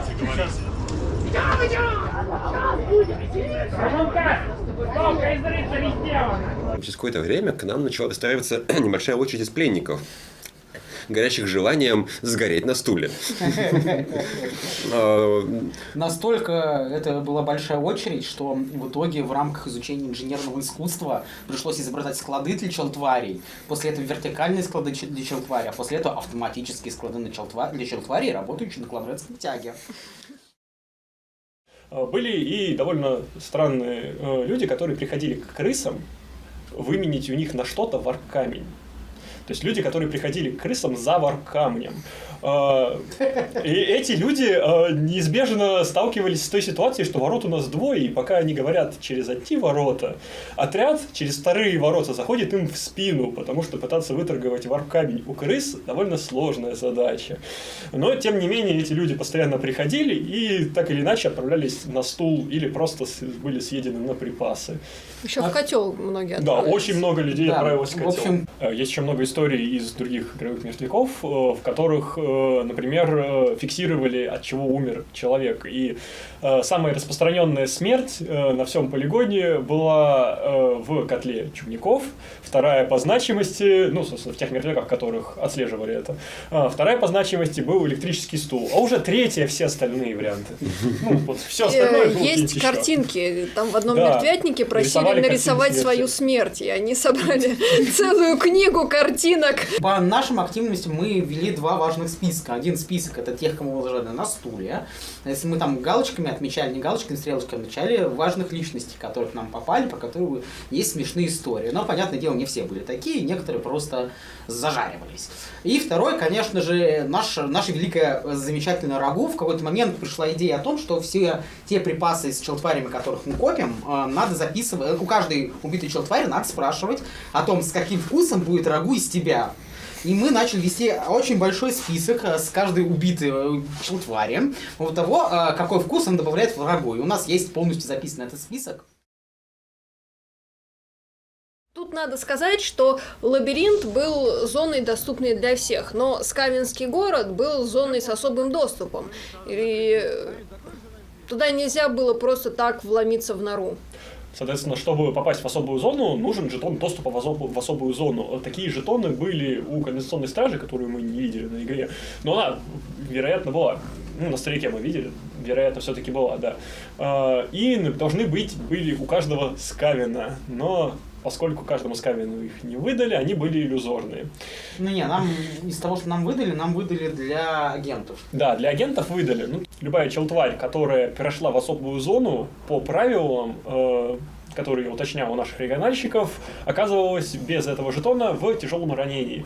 Что делало некоторое количество интересных моментов, когда, например, в первую ночь просто открыли ворота, там стоял маршал, который всех, кто заходил просто так в нору, сажал в тяжан. И, соответственно, их дальше скавины просто подбирали и забирали на припасы. Ну, в целом, мы бы их так застукали. Да.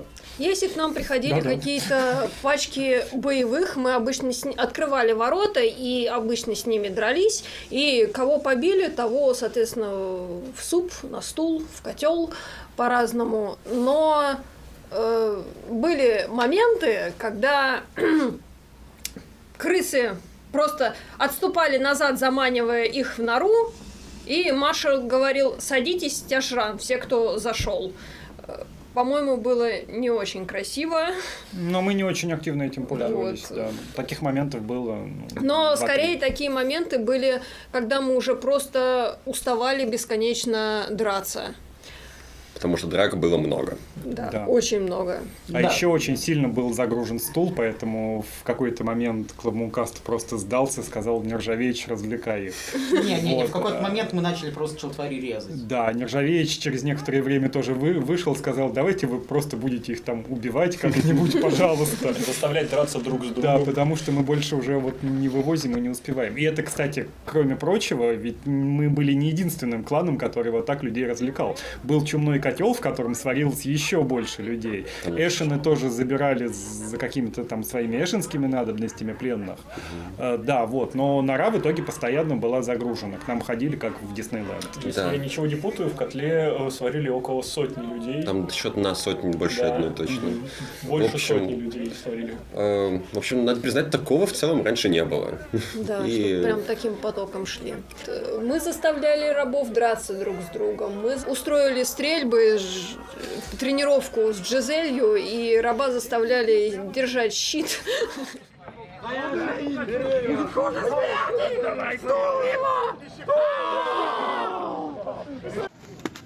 Бей в пятку, кали в пятку. Ты маленький, низкий, делай низкие приемы. Делай низкие приемы. Пятку уколол. Приготовиться. Готов?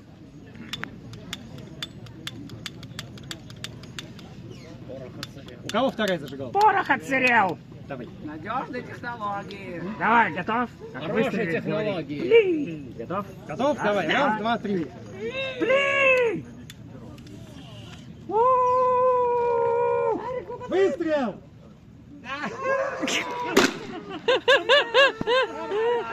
В момент, когда вы собирались использовать темную ухотварь как мишень для стрельбы, я провернул очень хороший дипломатический трюк, а именно я помнил, что чумной котел очень искал себе эльфов, потому что им нужно было разных варить.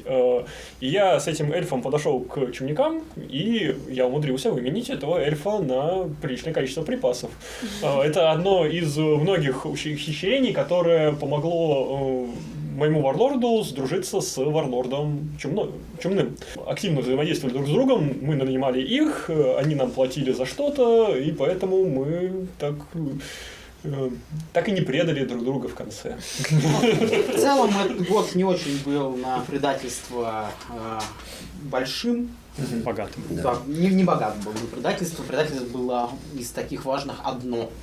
Да. Тем не менее, задуманных предательств все-таки было. Да, задуманных было, да. А все-таки у нас в клане тоже была небольшая внутренняя политика, потому что мы все-таки готовились к предательству, оно должно произойти.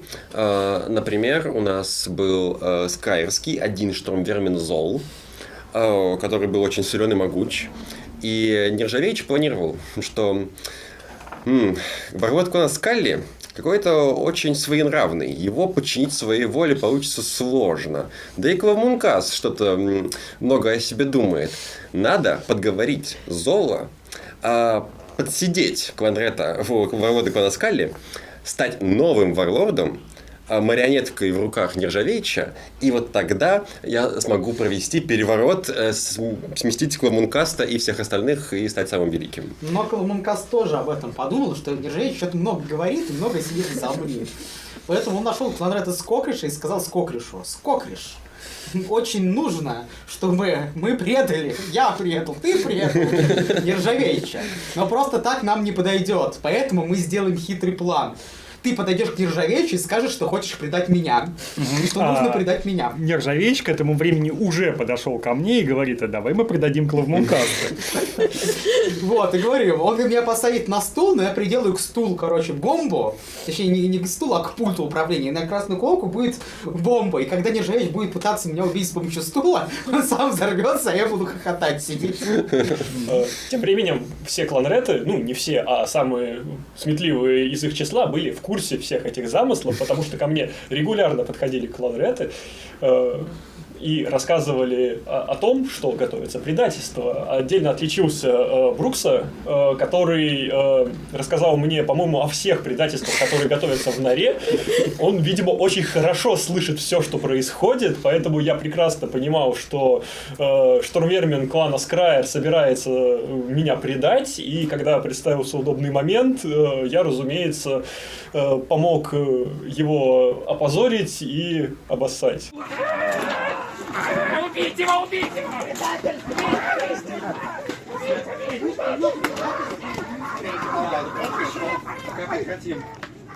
Стойте! Стойте!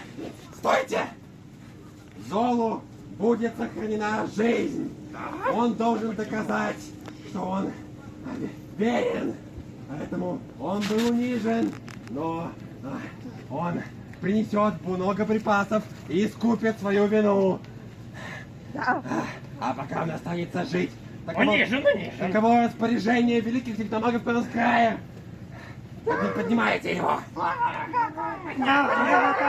Кстати, о моче. Да, наша любимая тема из года в год, лучшая скавинская механика, которая до сих пор не была не признана ничем, это чипы скавинской мочи, желтые ленточки, с помощью которых можно было... Зачипованные желтые ленточки, с помощью которых можно помечать все, что угодно, будь то имперский танк, храм Сигмара. Флагманская. Да. Бретонец, хотя ему лучше от этого только станет. Штормвермен клана Скрайер. Когда тебя убивают в имперахии и пытаются с тебя что-то лутать, а у тебя нет ничего, кроме мочи. Ты им выдаешь желтую ленточку.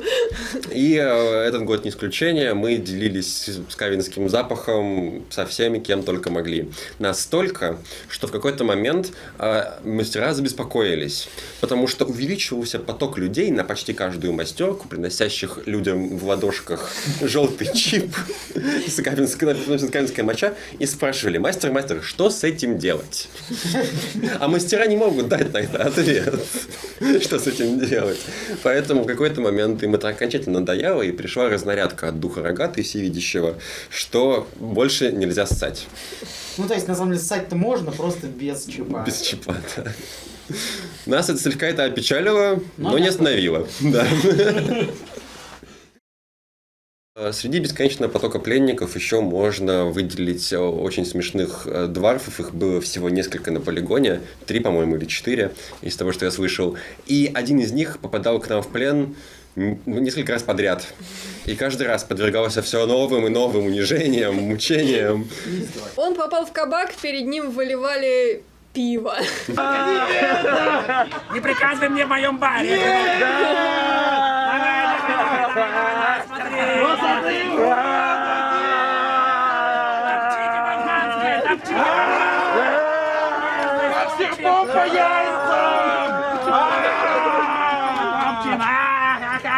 Жалкий тупой двор! Лучше всех по яйцам, чувак! Бороду сбрить! Сберите ему бороду! А когда мы 14-го поймали, он ходил с такой большой пушкой, мы ее посмотрели и сказали: примитивные дворфистские, умбарские технологии, наши, конечно же, лучшие, и сейчас мы это докажем. Устроим им дуэль. Пушка дворфов против великих джизелей. Ну, конечно, великие джизели победили, очевидно. Правда, никто не попал в дворфа, кроме копья, да. А то, что его в спину придали, но это другое дело. Мячик каждый раз выкатывался и на землю падал, потому что никто стрелять из Джизели не умел. А при том, но было смешно. колдаты все больше и больше паниковали, потому что дварф все ближе и ближе попадал к Жизели. Потому что он с каждым разом метил точнее, а Жизели нет.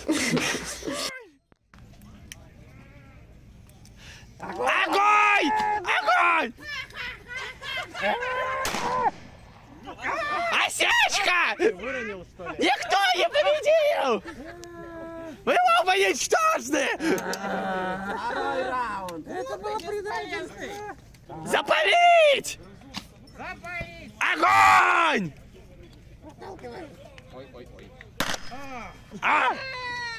Осечка!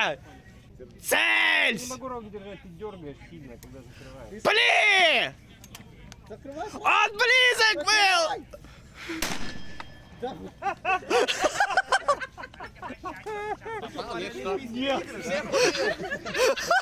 Шары, кстати, не от этой Жизели. У техномагов на начало игры была такая вещь еще, как изобретение. Каждый техномаг мог иметь какое-то одно устройство, имеющее довольно сильный эффект, которое мог принять только одно и с довольно узким применением обычно. Например, у Кламункаста на начало игры было изобретение двери-взрывательная бомба. Ну, на самом деле, она просто типа варбомба, которая заклинание разрушения. Да, с помощью которой он мог ломать двери, которая очень пригождалась в набегах на дома челтварей. А у Нержавеича была механическая перчатка-дознаватель, которая действовала примерно как зелье Сыворотка Правды, обязывала того, на котором она была применена, ответить на 3 вопроса истинно. На начало игры мы, конечно, не подозревали, насколько актуальным это окажется.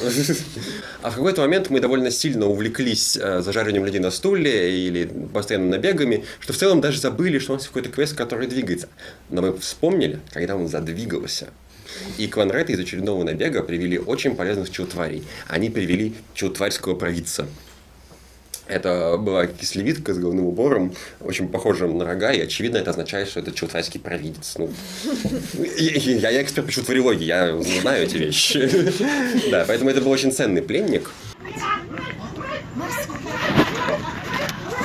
И он оставляет живых только тех, кто верует в него. Хотите остаться в живых? Рогатый бог такой? Да. У него, знаете, такой действительно рогатый символ, только там 3 рога. 3 рога. Слушай, это связано с соленой водой? Это рогатая крыса соленой воды, это ее ипостась. Да. Звучит как то, что нам надо. Это морской бог. Хорошо. Хотите уверовать? Мог бы остаться в живых. Я смотрю, у вас прекрасная цивилизация здесь развилась. В чем люди строите? Я думаю, нам нужно провести ритуал рогатой крысы соленой воды прямо сейчас. Прямо сейчас? Да. Ну, без магаса нельзя. Ничего, я думаю, нам подаете вы. С челтварским провидцем получилось настроить очень продуктивную дипломатию. Она стала верным агентом и даже привела нам жреца соленой воды. собственной персоной, которого мы тоже, конечно, усадили на стул и допросили. И он нам сказал, что грядет смерть от воды, вам нужно провести ритуал, чтобы вашу нору не затопило, и вы могли спастись. Вам нужно привести там 10 жертв на берег большой соленой воды и принести их жертву, вознести хвалу рогатой. И этого жреца, светлого жреца соленой воды. Да, с этой же соленой воды вознести хвалу рогатой крысе, и тогда вы все спасетесь. Мы такие, ага, очень интересно, пленник. Дознавание, отвечай истинно. Ты мне наврал? Он такой, да. Да, оказалось, что мы попали в довольно напряженную дипломатию, потому что одним из больших конфликтов на полигоне были конфликты культа жреца, бога доброй соленой воды, Манана, и злого бога соленой воды, Штормфельса. И нам попался именно жрец Штормфельса. Он хотел нас использовать в своих схемах, чтобы подсолить Манану. Но мы не против, собственно, поэтому мы договорились на сделку. Он приносит нам жреца доброй соленой воды, а мы даем ему провести ритуал с ним и делать, что хочет. Да, но сначала на стул. Конечно, да. И он даже заключил с нами сделку. Он предложил нам, как там было, получить какое-то освещение от Штормфельса, и для этого нужно было выпить пузырек, который он нам показал. Мы такие, ага, понятно. Эй, Глободер! Глободер против собственной воли, но тем не менее отважно выпил пузырек, предложенный ему жрецом Штормфельса, и таким образом сделка была заключена. А Глободера после этого мы убили, потому что рогатую предал, кстати. Возможно, стоит отметить тот факт, что в зелье оказался алкоголь, а Глободер у нас был не пьющий. И выпил он весь пузырек сразу. Был не пьющий. Совершено коварство предательством. Мы должны были по сюжету, задумки мастеров совершать набеги на город и шатать благосостояние города. Механика благосостояния, как должна была работать?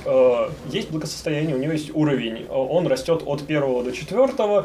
Чем лучше благосостояние города, тем больше каждый цикл получают все ремесленные и другие экономические здания челтварей. Чем ниже этот уровень, тем больше получают, соответственно, крысы и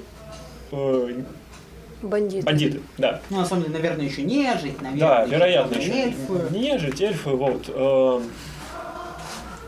Были способы повышения благосостояния и понижения благосостояния. Соответственно, все хорошее, позитивное, доброе, что могли сделать челтвари, повышало благосостояние.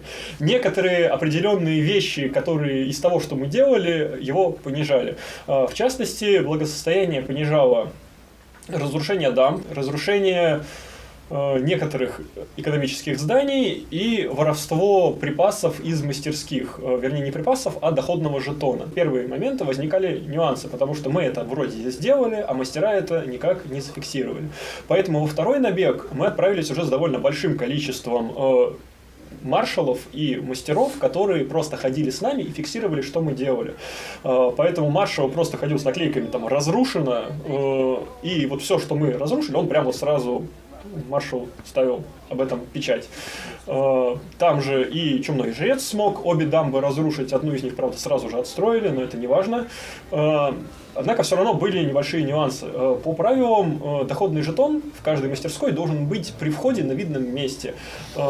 Я такой доходный жетон видел один раз на мастерке. Остальные доходные жетоны мы не видели, хотя, справедливости ради, насколько я знаю, 3 таких жетона были добыты за всю игру, не нашим кланом, поэтому это информация просто, которая у меня была от мастеров на конец игры. Люди, видимо, прятали эти жетоны, не совсем поняв то, что их не надо прятать, а их буквально надо охранять. А они их все-таки неким образом старались скрыть в доме, и мы не могли понять, что антураж, а что жетон, который надо собрать и украсть. Серый провидец в основном организовывал налеты. И в такие набеги выходила не наша вот довольно большая команда, а все команды. Еще более большие. Еще более большие. Вот. И таких ивентов было несколько штук, и вот первый как раз случился где-то в середине второго дня. Мы даже нашли дамбы, мы даже примерно поняли, как их разрушить, правда, не в первый раз. Но в целом это было реализовано, и храм тоже был какой-то осквернен, но в итоге все сводилось к тому, что мы выбегали в квартал, нас было много, людей не было, проходило 10 минут тупника, потом люди понимали, что крысы где-то, туда сходилась половина города, крыс вырезали, и мы убегали. Кстати, в этот прекрасный первый набег я застал у ровно того же подкопа, к которому шел уже целенаправленно, чтобы спасти серого провидца, и мы закопались вместе. В набег мы пошли через подкоп. Зачем? Не знаю. Мы до того места, откуда мы начали набег, могли пройти по тоннелю. Как обычно, людей было не очень много, и мы просто бегаем туда-сюда, пытаемся разрушать здания, откуда-то вылезают люди, во что-то мы играем, потом, в конце концов, они сбиваются в какую-то кучку, и мы такие на них стоим, смотрим и понимаем, что, наверное, надо стрелять из Жизели. А мы их привезли 3 Жизели, 3 щита, и ни одну с собой не носили. Ну, в тот конкретный момент. В тот конкретный После момент. уже носили. В этот момент мы, в общем, осознали, что надо формировать жизельные команды, учить их стрелять, и вообще, что это такое, зачем мы их делали, почему. Они реально были нужны, это хорошая штука. Стреляли только марсы из своей, но она была одна, и это было неэффективно. Зато эффективными были крысоогры. И в какой-то момент крысоогров начали называть переговорщиками. Ну, потому что Чалтари, собственно, там стоит строй, другой строй, никто ни в кого не идет, и кто-то из Чалтари выкрикивает что-то вроде «Высылайте переговорщиков, давайте договоримся». Нет, обычно это наши кричали. Ну, это потом наши кричали. Сначала, да. И Высылайте переговорщиков, сейчас договоримся. И серый провидец говорил: да, сейчас формируем команду переговорщиков, они выйдут. И они выходили. Да, и это были крысоогры. Прям сразу в толпу. Вот. В общем, переговоры у скавидов были очень интересные и захватывающие, а главное, мускулистые. Смешнее всего было, когда эти переговорщики требовались в каком-то здании. Да, прекрасно. Они закрыли дверь, переговорщики. Да, тем временем переговорщики еще и умудрялись вскрывать двери. То есть не только заклинание разрушения наших техномагов вскрывало двери, или, например, фаерболы того же Глободера, а еще и, собственно, переговорщики, которые могли стучаться в двери, соответственно, после этого дверь нужно было открыть. Особенно, когда рядом стоял маршал, он за этим следил и заставлял людей открывать двери. Переговоры! В сторону для переговоров! Переговорщики! Переговорщики! Вперед!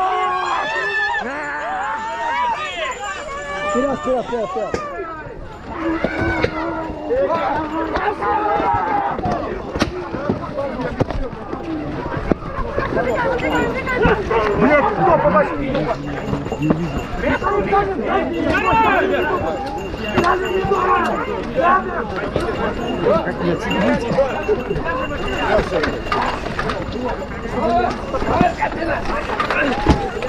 Убитых в кучу, убитых!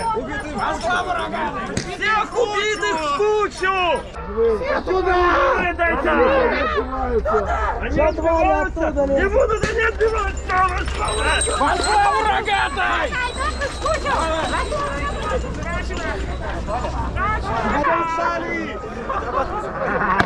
Жалкие твари! Низшая раса! Низшая раса!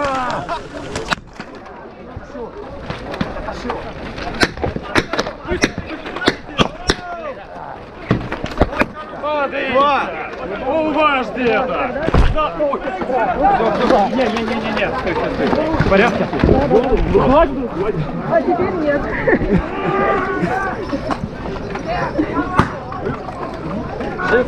А? Блять, у них поддержка с воздуха!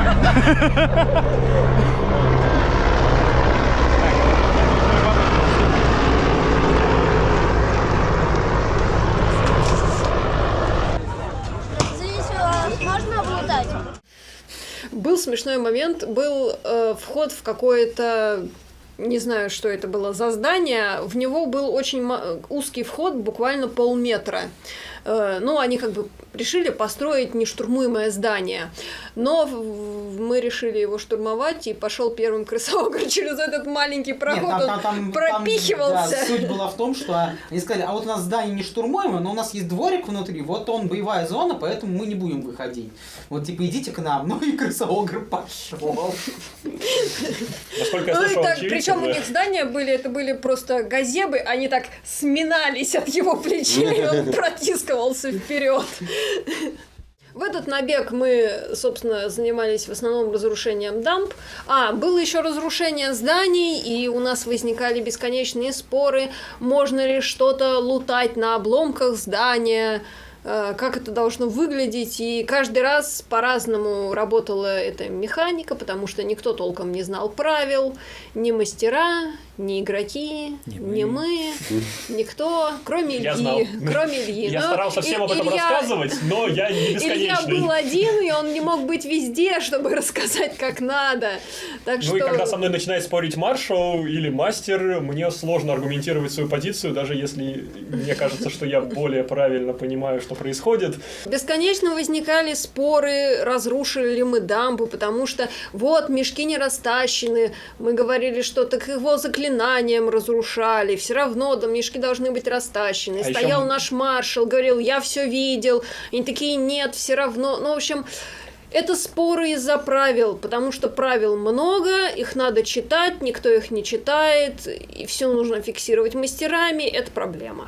Концептуально механика дамб прикольная, то есть у тебя есть физическая построенная стенка из мешков. И ты можешь ее в крысу сломать. И чтобы ее не разрушить, нужно физически эти мешки растащить. Это прикольно, это атмосферно и иммерсивно. Но вот как вот возникают это поприще бесконечные проблемы из-за специфики, но об этом, возможно, мы тоже еще потом скажем. Как выяснилось, в крысу ее можно не только разобрать, но и собрать. Для сбора ей требовались, не скажу точно, но некие ресурсы, которые нужно было сдать мастеру и инженер, который должен был руководить починкой этой дамбы, но в крысу ее тоже собирали, я, будучи мертвым, наблюдал. Да, ну мы же крысы не бобры в конце концов. Да. Сейчас сломаю дамбу! Стойте, пустите меня к ней!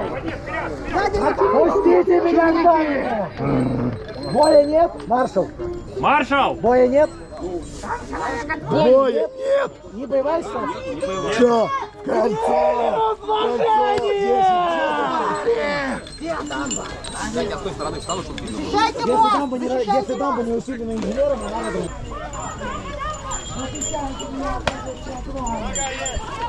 Вон она, дамба! Командир!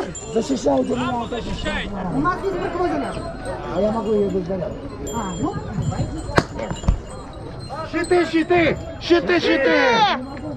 Щиты! Стой! Вперед, вперед!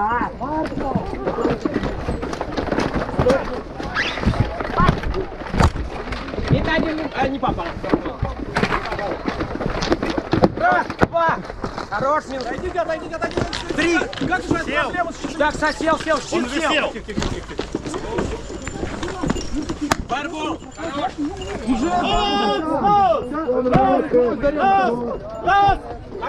Не уходим. Твари сзади.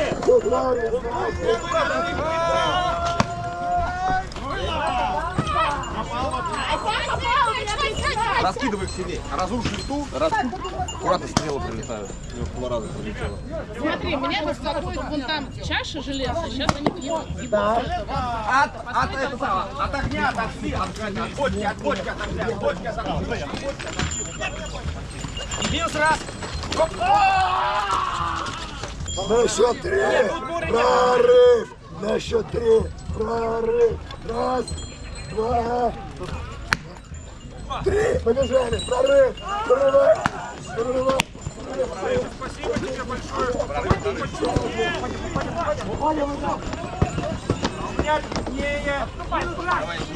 Никого нет, пошли. Куда пошли? Куда? Показывают пикой. Ребята, куда пошли?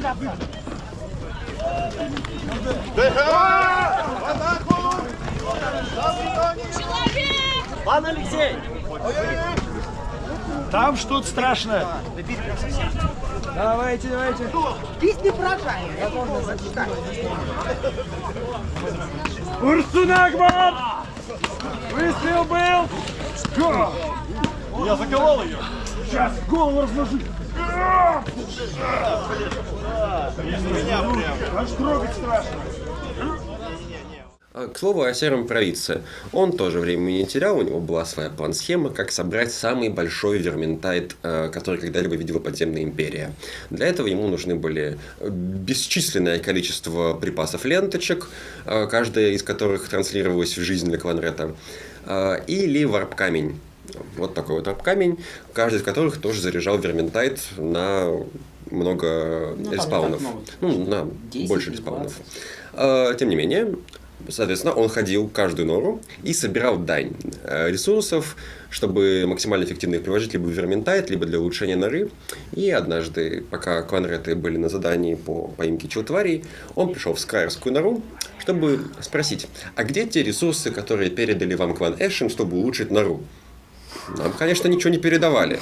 Ну, что в таких случаях надо сделать? Надо, во-первых, задобрить владыку. Ему был вынесен весь наш варп-камень, который у нас был. И мы сказали, конечно, владыка, вот, все для тебя, ты величайший из всех. А мы твои самые верные слуги. Мы заносим тебе больше варп-камня, чем кто-либо другой, и это правда. А потом, конечно, нужно подкопаться, потому что это все коварные эшины сами себе зажрали ресурсы и попытались нас подставить. Какие они неблагодарные и чертовы предатели. Задобренный варп-камнем, серый провидец отнесся к этому с пониманием и не стал накладывать на нас никаких наказаний или санкций, а про Эшенов запомнил. Но я не учел, когда распинался перед ним, что Эшены же всегда слушают, всегда рядом, всегда наблюдают, и я еще не знал, к каким последствиям это потом может привести. Ну, про ведро, собственно, экономический ивент был довольно интересным, много имперах через него прошло, маршалы активно содействовали, наши региональщики тоже активно содействовали. Собственно, есть видео одного из ивентов, когда я был мертвым и смог его записать на телефон. Собственно, ивент был интересным, надо было, как я и рассказывал, дойти до определенного места с этим ведром, шагом. Нам нужно было дойти до норы, имперахам выйти из лабиринта. То есть у них как бы выходов в любую сторону, а нам в определенное место. Есть такой нюанс, что мы выиграли все ивенты с ведром. Мне кажется, я понял, в чем была основная проблема этого ивента. Основная проблема этого ивента была в том, что мы, как только видели строй имперах, сразу бежали в разные стороны и искали ведро. А имперахам было гораздо интереснее вонзаться в нас. Поэтому, как только они видели крыс, они бежали не за ведром, а за крысами. Поэтому крысы таким образом скрысили все ведра. Если что, это были не только мы, клан Морс тоже участвовал. Да, клан Морс участвовал в одном из ивентов и успешно добыл ведро.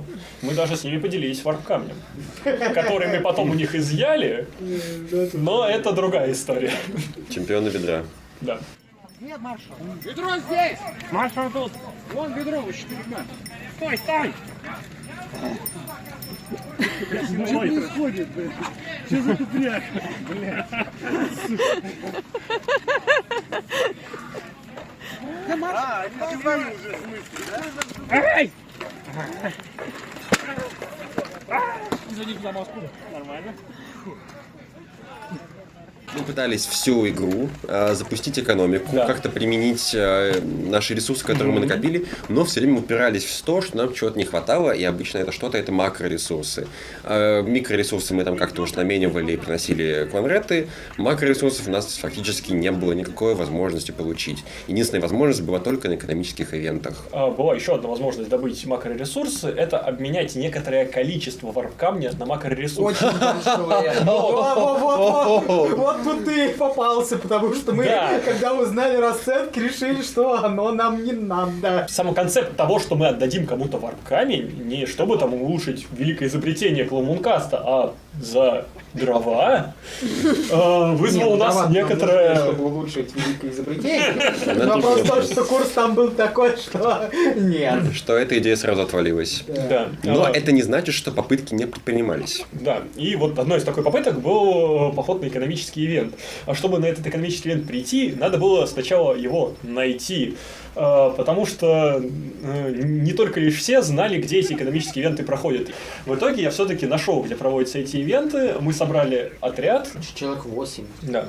Была уже ночная боевка, и предполагалось на экономическом ивенте, что игрок будет собирать из кубиков Лего, больших таких кубиков, ну, не прям огромных, но таких средних, некую конструкцию, которая должна быть еще и правильно сопоставлена по длине этих кубиков. Надо ли говорить, что сделать это в полутьме, в скавенских перчатках, в скавенской маске практически невозможно? При том, что все уже побывали на этом ивенте и делают это не первый раз, а мы пришли первый раз, и в траве искать конструктор, что-то из него собирать, это... Не взяв фонарей. Это просто финиш. И мы такие стоим... Резня по возможности добить! А больше ничего и сделать-то нельзя. Поэтому крысы в основном занимались тем, что пытались всех убить. Однако во время ивента все были как бы с дополнительной жизнью. Поэтому, когда ивент закончился, все снова ожили. И тут мы поняли, что несмотря на то, что катка в 200 имперах, конечно же, нет. А их там было всего лишь 50. Понятное дело, там не все имперахи боевые, но там боевых тоже сильно больше, чем нас. Нас потихонечку там коцают. И вот остался я один, и за мной бегут имперахи, а я бегу от них. И я очень быстро бегу от них, очень-очень быстро бегу от них. Надо понимать комичность ситуации, потому что, да, я в этом огромном костюме, просто бежит шар, и люди... Не могут его догнать. Да, в конце, короче, был тачдаун! И меня убили. Я пытался отстреливать с магическим снарядом, но не вышло. Понятное дело, драться в этом невозможно. Единственное, что можно в этом хорошо делать из драки, я выставляю клешню, в нее бьют, а я такой, ну, это в кисть. Только объявляют о том, что ивент закончен, все, начинается игра. Мы разделились на две пачки. Значит, 3 штурмвермина, 2 кланрета охраняют меня, потому что я на нем ходил на этот ивент. А 4 кланрета, они будут набегать. Вот. Совсем было продумано стратегически. Потому что ни в коем случае нельзя допустить, чтобы я умер, потому что я не хочу, чтобы я умер. 4 кланрета начинают бежать на эту пачку из 50 имперах, и она убегает. А мы тоже, вот эти вот четвером, которые должны были выживать, тоже убегают. Вот. И я смотрю на убегающих 50 имперах, как 4 кланрета добивают каких-то двух мирных жителей. Я такой, что ж, видимо, убегать не надо. Вот. В итоге мы победили 50 имперах. Да. В общем, больше мы на экономические ивенты не ходили. И мне кажется, макроресурс у нас так и не получилось увидеть ни одного за всю игру. Это правда. Ну, в итоге мы просто не улучшили мастерскую. Ну, не запустили экономику. Не запустили механику инженерии, которая улучшала все эти здания, поэтому наши инженеры, ну, просто... Изучали технологии, но было весело. Да. Они их изучали и не реализовывали. Ну, не, мы технологические изобретения еще каждый сделал. Ну это отдельная механика техномагов. Механика не сработала, ну и фиг с ней, собственно. Были жалобы на алхимию, что она тоже не нужна, ну, как бы, работа-то работала, только она была не нужна.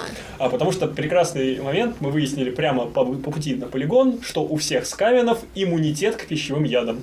Поэтому все наши хитрые план-схемы о том, как мы сделаем так, чтобы серый провидец выпил из кубка и перестал быть магом, а мы потом подсадим его на штуку, которая его от этого излечит, и в нужный момент его придадим, подсыпав ему еще какую-то гадость, оказались бесполезны, потому что скавены иммунны к этому. Будет светить нечистой энергией для того, чтобы наша колесница с вопящим колоколом пронеслась по верхнему городу и уничтожила там все.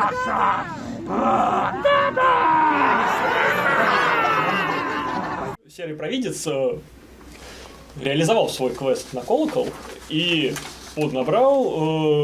собрал артефакт, и ему нужно было набрать 13 же, что, собственно, и было реализовано силами кланретов, которые просто по лабиринту похватали шатающихся людей, которых вечером там было довольно много. Настало время для того, чтобы пославить лорда разрушения, нашего подземного...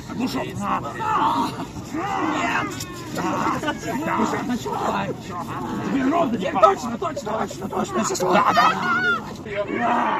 4 камня разрушения установлены в основании этой башни.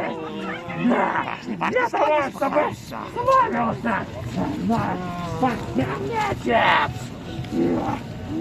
И сейчас я буду это убивать на 13 по 13 ударом колокола.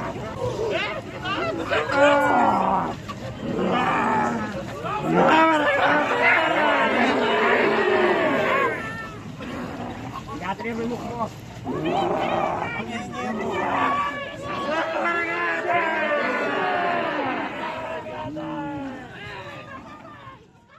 Легкое ощущение дежавю, да? Да, стоит отметить, что в этот раз Серый Провидец, в отличие от 23-го года, пока проводил ритуал, вокруг него кружили просто плотной стеной его кланреты и шторвермены и смотрели во все стороны. Даже крысоогры. И даже крысоогры смотрели во все стороны, чтобы никто не дернулся в сторону Серого Провидца, пока он проводит ритуал. Искали этот красный плащ повсюду. Кто будет чемпионом? Я! Отца разложения подземного лорда рогатой крысы! Слово ракеты! Стой! Все готовы? Да! Этот бой во славу ракеты! Слава ракеты! Вперед! Воскрес! Воскрес! Воскрес! Воскрес! Воскрес!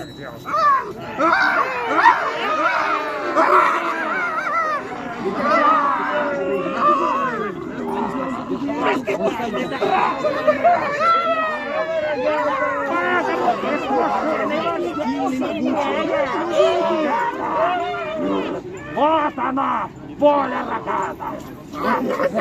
Ну что, доедайте, чемпиона!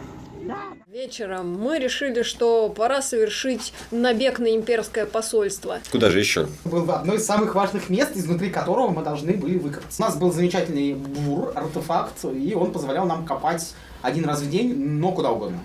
Условный телепорт на один раз в день. Да. А самая смешная часть в этом всем деле, что пошли туда все скавины, 70 рыл, с крысоограми и так далее, и мы выкапываемся в их внутреннем дворе за закрытыми воротами. Вот, то есть мы идем без масок по городу, стучимся им в дверку, маршал объясняет ситуацию, мы все туда, значит, заходим вместе с крысоограми. Там, значит, нас встречают 5 рыцарей, да, вот они стоят, ну что, входите вы все, и мы входим, потом мы входим, потом мы входим, потом мы входим. Кто-то на воротах, да, они не заканчиваются. Да, мы входим. В общем, все зашли, ворота закрыли, и весь двор состоит из 5 рыцарей и 70 скавин. Чуть-чуть там кто-то повонзался, наверное, мне за толпами крыс было вообще не видно, что там происходит. Да, там было 5 или 6 очень храбрых джентльменов, которые вышли на вот всю эту толпу скавинов, сказали, мы умрем, но да и ладно. Вот, битва была недолгой, но они молодцы. Прямо... Вот, после чего мы выкатились обратно на улицу. Храм даже тогда штурманули, как раз в котором был душный совет потом. Разбегаться. Мы его взорвали и его вырезали, и пограбили довольно хорошо. Оттуда много чего унесли. Собственно, после того, как мы штурманули храм, нам в спину ударила нежить, потому что, разумеется, веселее вонзаться с классными крысами, а не с душными имперахами.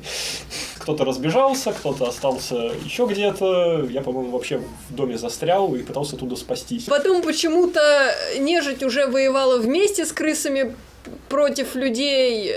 Ну, не знаю, я уже была мертва. Там еще вампиры! Собрались все вместе! Давайте, собрались! Кислет!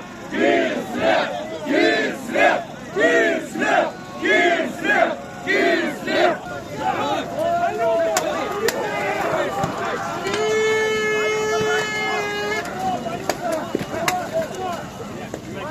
Убейте Урсуну, пали!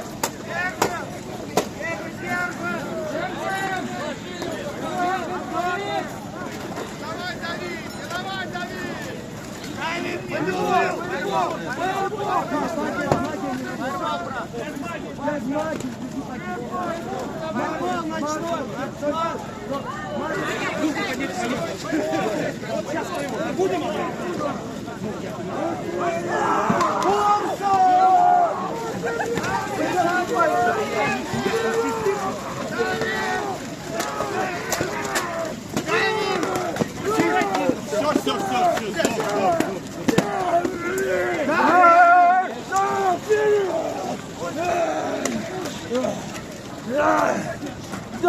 сюда! Один чуть снял! Техномаги тоже участвовали в этом набеге, потому что, ну как же не пойти в имперское посольство, и поэтому Нержавеич уже приготовил фаерболы, чтобы сеять хаос и разрушение, когда мы выбегали из посольства, но неожиданно я почувствовал удар клинка со спины.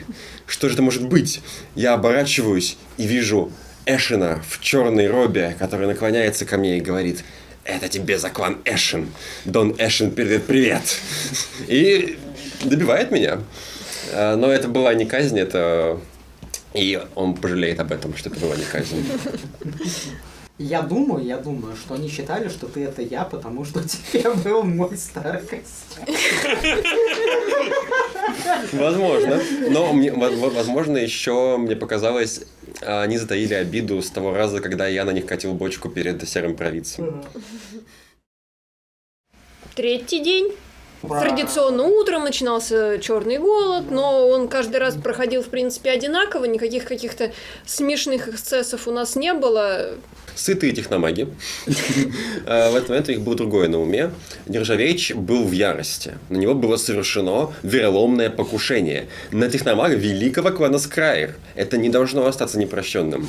Но просто пойти вынести Эшенов, это тоже будет воспринято неправильно. Нужно было придумать какой-то изощренный способ наказания, который выставил бы и клан Скрайр в лучшем свете, и унизил бы клан Эшен. Был заготовлен план. Нержавеич пошел к серому провидцу. Во-первых, принесли ему дань. Почти все наши варп-камни, мне кажется, там мы начали уже немножко утаивать на наши важные план-схемы. Да, тогда уже начали утаивать, и его у нас было сильно больше. Задобрив серого провидца, Нержавеич выразил прошение даровать своему самому лояльному инженеру, который приносит ему большую дань, возможность пометить главного Эшена своей руной знаком, чтобы он вынужден был опозоренным ходить, все знали о том, что он позорно оскорбил великий клан Скрайр. Что могло пойти не так? А то, что, вероятно, Эшены опередили Нержавеича в тот день, потому что серый провидец в ответ предъявил 2 бумаги. Это были заказы на убийство серого провидца, очень смешные чудотворские заказы, написанные как-то по-мудрильски. От главного Скрайра к главному Морбидусу, без имен. Да, там наниматель главный Скрайр просто написано, наниматель главный Морбидус, убить серого провидца. Главный крыс Скрайр. Владыка Морскитар. Это ты, главный крыс Скрайр. Я знаю, что глава клана Скрайр — это великий Морскитар. Нет, но здесь-то ты Нет, написано главный крыс Скрайр. Я подчиняюсь Морскитару. Да, Морскитар, да, велик Силен. Велик Силен, главный. Ну ты-то здесь главный Скрайр.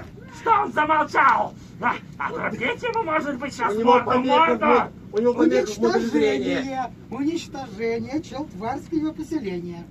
Нет, там не так написано, он дует мне голову! Это предательство! Это предательство! У него сломалось зрение, бывает такое. Пускай настроит свою линзу и дочитает мне! Хорошо. Нет, это челтварский договор. Да, вы писали какие-то мудрилы. Нет, написан на Ставенском. Тут есть упоминание о том, что глава клана Морбиуса.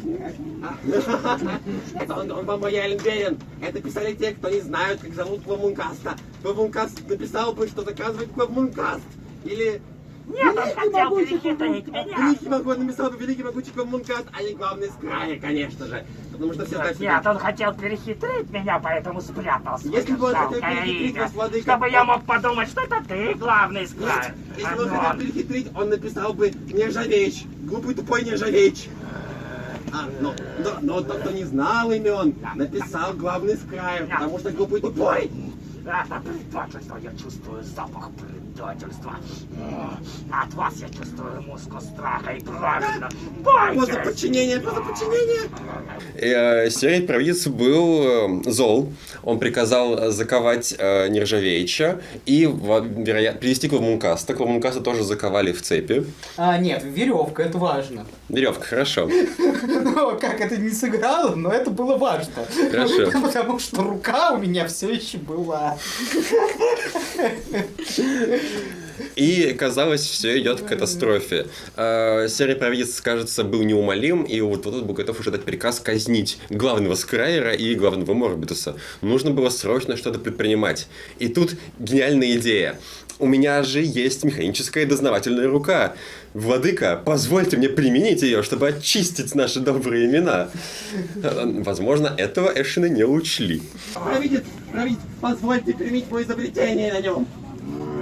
Нет, я тогда хочу, чтобы вы твое изобретение применили на сразу 2 ненужных, бесполезных, да, предательских. Я хочу, чтобы изобретение было применено на Квамункасте и чумном жреце клана Морбидус. Да, ваш план мудрейший. Давай посмотрим. Это гениальный план, Владыка, гениальный. А где твои изобретения? Вот, я ношу его с собой. Она заменяет мне мою руку. Я могу уничтожить вас разом, уничтожить ваши норы, если вы замыслили предательство. Мы пойдем применять твое изобретение на нашу площадь. Когда приведут ко мне жреца клана Морбидус. Это Варлорд! Да, свяжите его, свяжите. Хвосты туда, идите, туда, пока я вас не растерзал. Да, смотри, туда, оттуда идет предательство. Кто-то замышляет предательство против меня. У меня есть доказательства. Вот эта бумага. Нержавеич, ну-ка. Сколько у тебя зарядов? Сколько ты можешь применить в машинах? Сколько угодно. Сколько угодно? Это гениальное изобретение, я его изобрел, да. Хорошо. Тогда стой. Давай-ка проверим. Примени свое изобретение на моем верном. Давай, примени. Хорошо. Сейчас ты почувствуешь ужасную агонию, а потом ты уже можешь ответить на 3 моих вопроса. Истинно. Только я буду подсказывать вопросы. Еда, где еда? Он воровал, да, все понятно. Говорит правду. А теперь скажи, давай задай вопрос у него. Он приходил по ночам в нору к самке, когда ему не давали такого прохода. Давай, я знаю, что он делал это, подкупал стражу, и спаривался с нашей самкой. Но я ему разрешаю, потому что он большой, сильный, дает хорошее потомство. Спроси у него, он никогда бы не создался. Приходил ли ты ночью к самке на отношения без разрешения?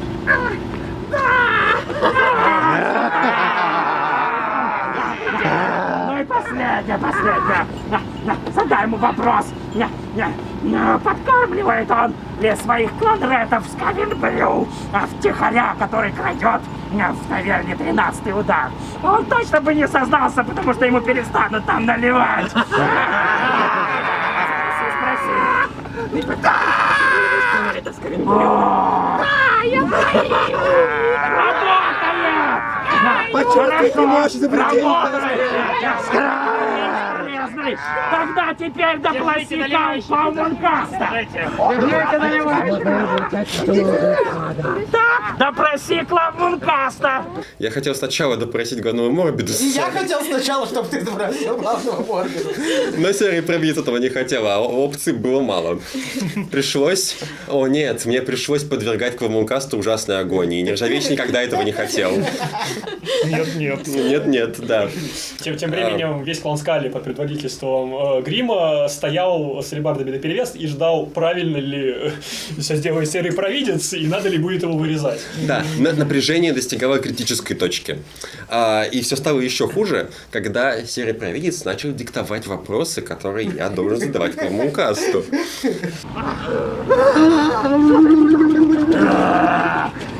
Так. Мне давно хотелось это сделать. Хорошо. Первый мой важный вопрос. Ты главный крыс Скрайер здесь, в этой норе, да? Да. Ты главный Скрайер здесь. Это мой вопрос, поэтому. Да. Главный крыс этой норе. Да. Нет, точно. Значит, здесь написано, что главный крыс. Он Скрайер. Хорошо. И мой вопрос. Ты когда-нибудь составлял такую бумагу, подписывал ее, или же просил кого-то составить? Это мой вопрос должен быть. И наконец дошел до третьего вопроса. И вот тут серый провидец задал очень важный вопрос, судьбоносный. Он приказал мне спросить около Мункаста... Слово в слово. Слово в слово. Замышлял ли тыква Мункаст против меня? Да, предательство против меня. Я такой, черт, если я сейчас это спрошу у него, он же скажет «да». И с одной стороны, Квамункаста казнят. Радостно. Но меня тоже казнят. Пришлось пойти на хитрость. И я задал вопрос слово в слово. Тут видео. Проблема в том, что это не попало на видео. У меня в этот момент кончилась батарейка. Нет. Придется рассказывать. Хорошо. Нержавеич сказал: Квамункаст, ты когда-нибудь замышлял против меня? Я сказал «да».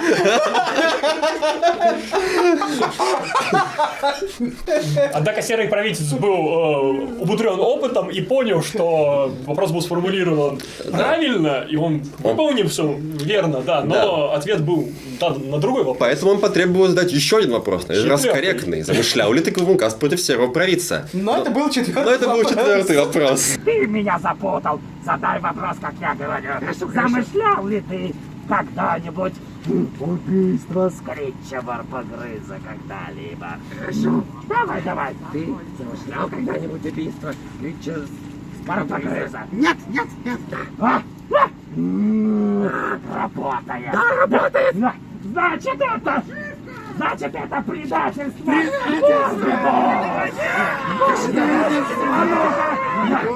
Освободите Квамункаста. Освободите Нержавеича. Защищайте меня. Это Мордедос.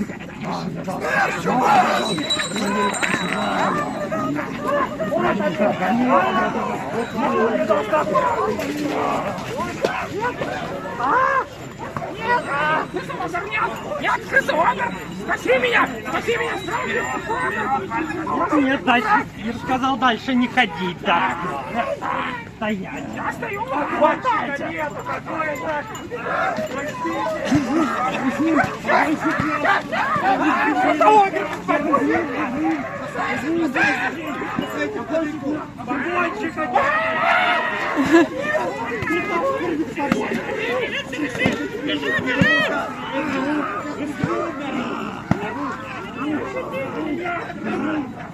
Спасайте машину! Хватай Эшена!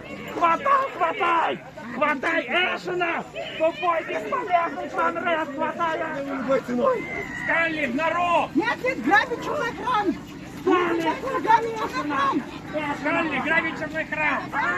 В итоге славное имя Кона Скайр было очищено, а Эшены преданы анафеме. А когда меня уже мафию с меня сняли, я начал командовать: так, теперь грабим их народ. А после этого что, Эшны тоже? Так, теперь грабим их народ. В общем, клан Скайр вышел на высоте из этого предательства. Эшены будут знать теперь, как шутить с великими технологиями. Это, мне кажется, был пик социальной игры в норе. Все кланы в этом поучаствовали, всем было весело. Да, два клана просто перестали существовать. Ну, собственно, в живых остался наш и свит серого правительства. Собственно, все. Но по большому счету могло получиться наоборот, и в живых остались бы, например, Эшен и Морбидус. И ничего бы не поменялось, потому что скавиты так играют. Да, классическая крысиная интрига. Серую провидцу Всех Они Эшенов мертвы. тащить! Они совсем? Нет, дальше! Не так близко ко мне! Оружие заберите у них! Заберите оружие! Париться, дурак! Ну что, Нержавеич, примени свои изобретения на этих бесполезных. Сейчас! Мощь клана в крае!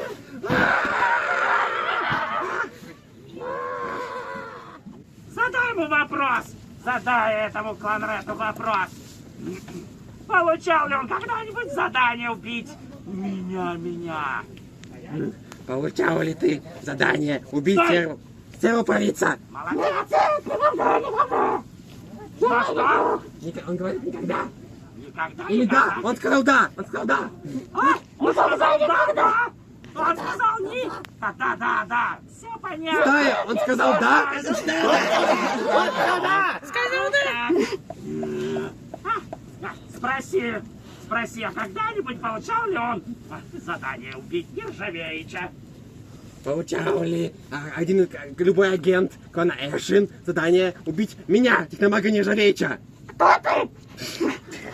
Техномаг Нержавеич, дурак! Что он сказал, стая? Да! Понятно. Ну, последняя. Замышляет ли? Нет. Вот так спросите. Есть ли здесь в норе колдуны Эшен? Говори. Есть ли здесь в нашей норе колдуны клана Эшин? Нет! Он говорит, нету. Отлично, задай те же 3 вопроса вот этому.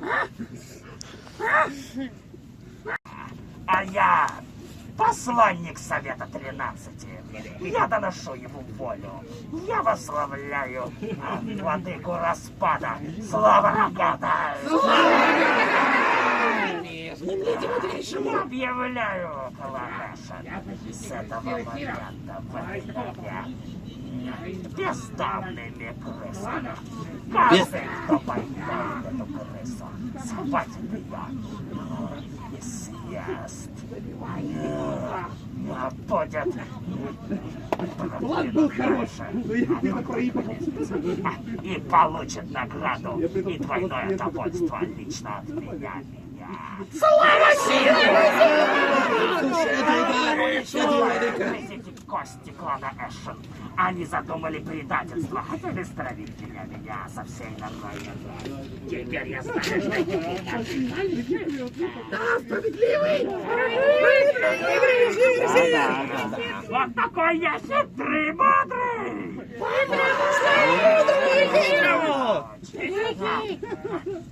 Отрывайте хвосты, грызите Эшенов и начните с этих 2 бесполезных.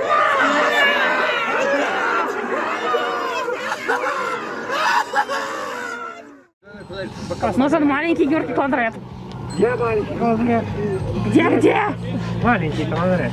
Проверь нору клана Эшен, не утаивайся от серого провидца варп-камень. Ищи варп-камень.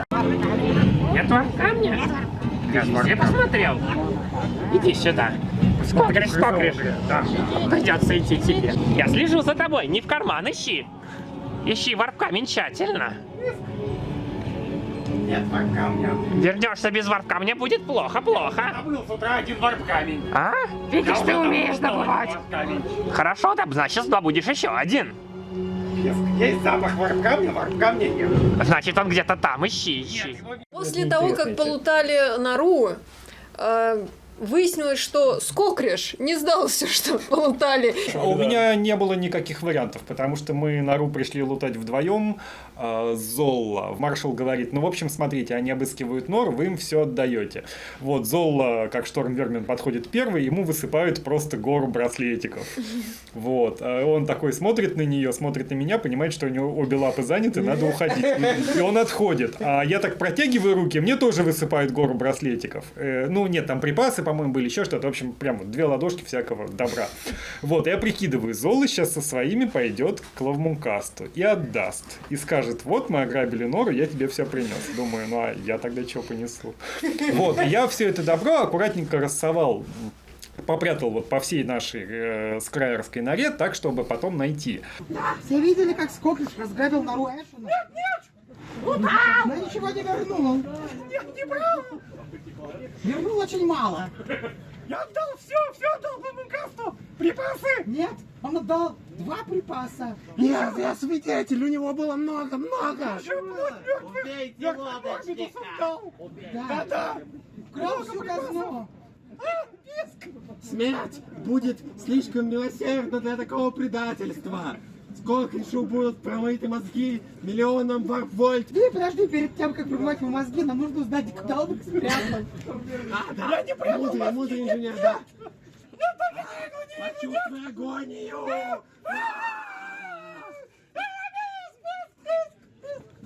Хорошо, Скоклиш.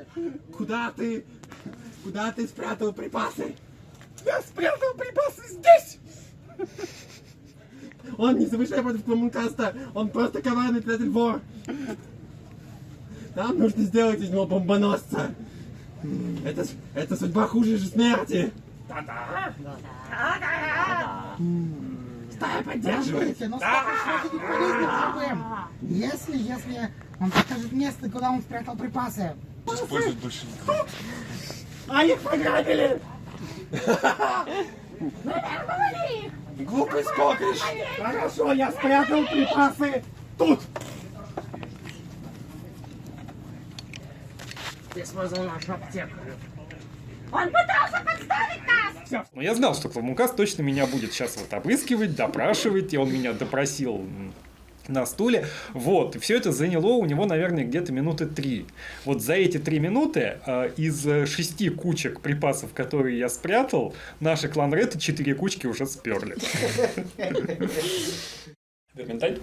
Ну да, наконец Верментайт. Верментайт, конечно, были веселые, но они были менее веселые, чем в прошлом году, с моей точки зрения, потому что мы пошли не просто Верментайдом, а кругом Верментайдов, потому что Верментайд нужно было вести в каждом квартале, чтобы все нафиг разрушить. То есть один большой Верментайд превратился в 6 Верментайдов поменьше, но все еще больших. 6 больших Верментайдов. Да, но из-за этого все было более размазано, как будто бы в плане того, что, особенно там в начальных кварталах, мы вырезали квартал, и было делать нечего, и мы уже начинали идти в следующий квартал, доходя до Колокола 10 тысяч лет обратно, просто потому, что челтварей не было в их данжике.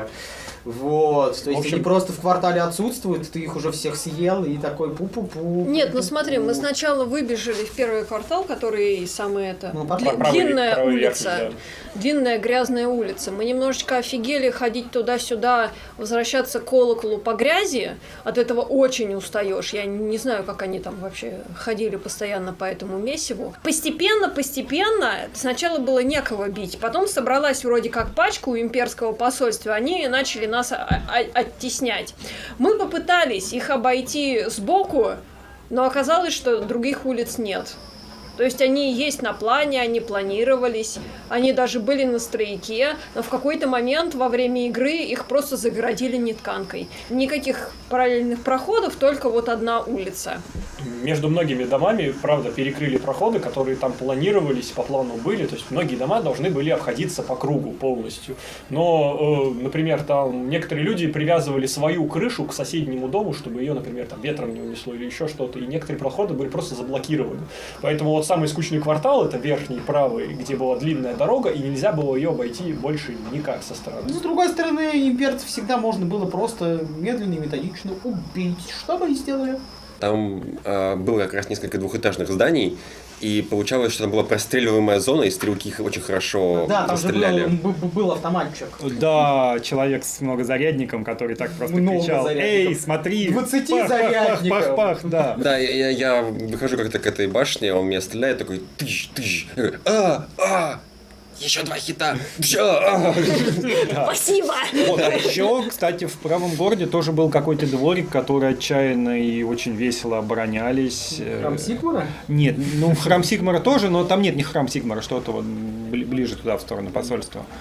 Вот, так что нельзя сказать, что прям везде было грустно. Ну, тут просто не так интенсивно. В прошлом году было как, что 13 минут мы воюем, вырезаем город спокойно и все, идем отдыхать. А тут 13 минут мы воюем, закапываемся, откапываемся в следующем квартале и начинаем опять воевать. Тащим колокол. Тащим колокол. Как выяснилось, 13 метров это не слишком и много, а вот 13 минут это очень много. Особенно, когда это 4 раза подряд. Ну нет, я опять-таки, там интенсивность была ниже, я с этим не согласен, что было тяжело. Вот единственный момент, когда получилось, с моей точки зрения, хорошо подраться, это в левом верхнем, в самом последнем. Давай мы по порядку про них просто будем говорить.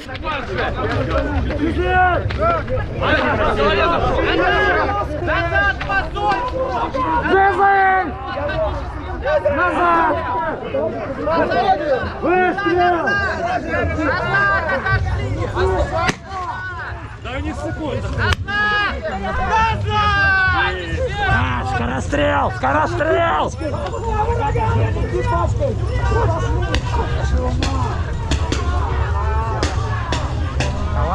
Утали! Утали!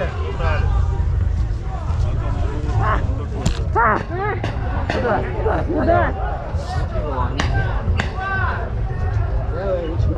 Там нет прохода. Жаль. Ну ты уже умер 5 минут.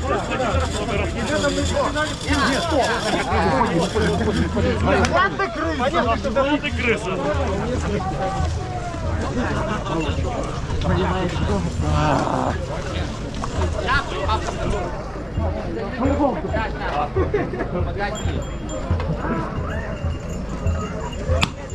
Запомни, я тебе после отдам. Так, стрела пришла.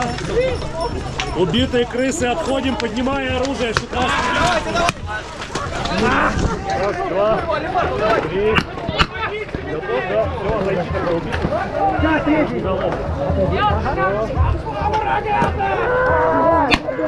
Давайте, отстреливайте их. Отстреливай!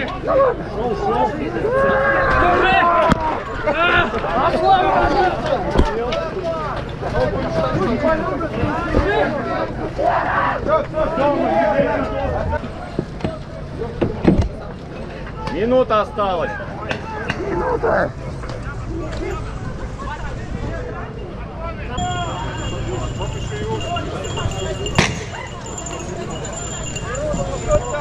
Опа, шторки. Давай побегай! Назад. Ставили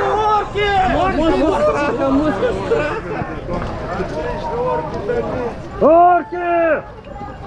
А так они наши друзья, надо идти. Или на твари пришли. А и чё? Грибы в городе. А музыка не играет, что делать? Все делать, восстанавливаться, иди, у нас проблемы технические. Но мы воюем все еще. Да.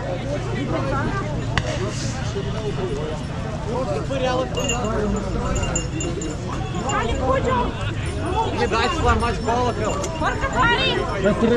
Конечно!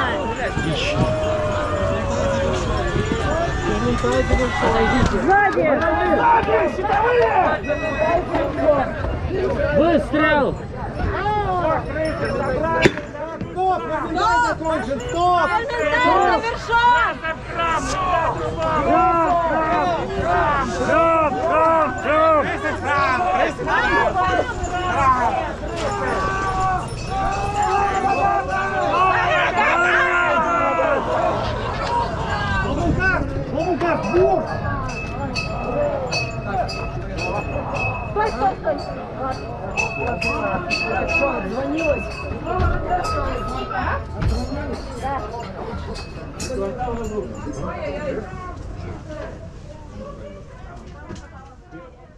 Тогда мы пришли во второй квартал, как он называется? Правый портовый. Пока мы еще не выкопались, не одели маски, мы видели совершенно чудесное зрелище, когда люди вылезали в окна зданий и убегали. Это было очень странно. Ну, одна из тактик пережить Верминтайд было убежать в другой квартал. В общем-то, да. Но давайте мы тогда поговорим, а какой экономический эффект и вообще какой эффект от Верминтайда? Ну, он разрушал все строения в квартале. Но есть нюанс. Да, и это ничего не давало. Единственное, что это давало, снимало все улучшения, то есть бандитские логовы, и повышало благосостояние. Есть неподтвержденная информация по поводу того, что некоторые региональщики могли считать так, что бандитские логовы действительно повышали благосостояние, когда уничтожались Верминтайдом. Верминтайд сам снимал благосостояние, но снимал не слишком много, поэтому на благосостояние скорее влияло то, что налаженная бандитская сеть рушилась. И бандиты уже не могли так эффективно снижать благосостояние самостоятельно, что они делали в целом эффективнее крыс. Это правда. А все потому, что из правил вырезали момент, что разрушение строения снимает благосостояние. Потому что в таком случае Верминтайд, конечно, был бы эффектом ядерной бомбы. Но вот...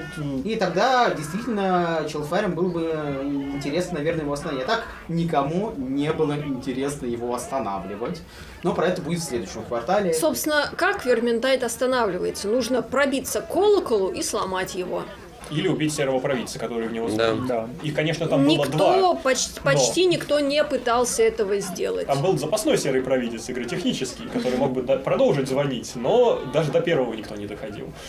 Вот, и, значит, в портовом квартале нам было особо некого убивать. Да, там просто было никого. Был корабль, в котором мы плывем, знаете, мы такие. После этого убрали трап, нас тут... Чуть-чуть какие-то люди там по одному, по там максимум пачкой 5 человек вылезали, но основная часть либо сидела, запершись в домиках, наверное, не догадываясь, что если мы сейчас закончим, то домик складывается, они все умирают, и на улице шансов выжить больше. Ну, они, собственно, и не либо умирали, они просто брали и, собственно, пытаясь выжить, убегали, не дрались. Что поразительно, что большинство людей, которые убегали, были боевыми. Ну, зачем они ехали на игру? Опять-таки, там будет момент, когда мы хорошо подрались в конце всего. Это да. Вот, и, короче, как-то вот второй квартал был довольно скучным, несмотря на то, что это была уже не одна улица, там было бы интересно сражаться. И в последний день мы подрались. Последний день был очень интересно Верминтайд там, но в этом позже. Но вот пока мы пошли... Под конец вот этого Верминтайда в этом квартале решила почему-то выйти команда корабля «Каракатица». А потому что им сказал маршал, ну окей, но ваш корабль будет уничтожен, вы все сдохнете. Поэтому они решили выйти. Вот. Но когда уже заканчивались 13 минут, и как-то не очень сильно мы с ними там было весело. Хорошо, убей их! Они далеко. Мы не можем добраться типа, да?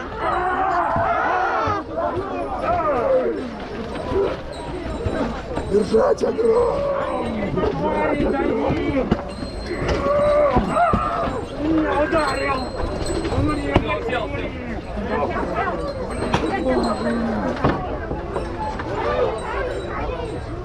Дайте мертвым пройти.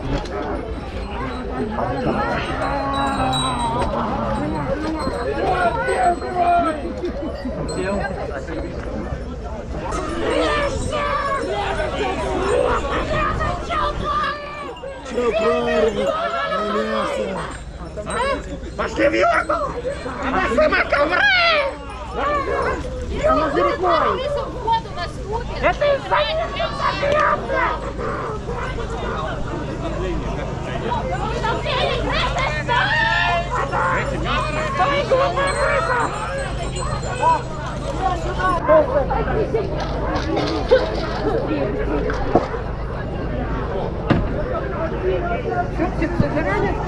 А они все в домике прячутся.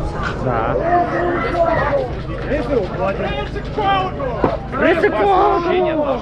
Вот какие-то чувства вы испытываете? Опустошенность. Недосказанность присутствует? Да, как-то вот чего-то не хватает. Чего? Чего не хватает? Хороший момент, когда вы сделали... Народу красавого! Еще больше! Еще больше! Это больше людей, больше войны! Да-да! Так вот бесхитростно. Все, корабль, можно или нет? Корабля! Крысы бегут с корабля!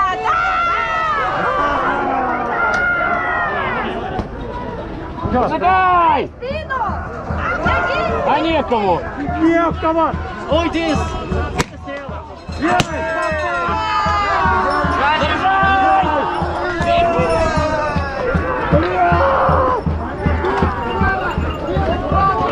Аккуратнее!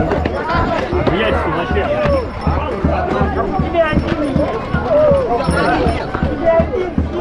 Антибиотик! Сложный Сигма!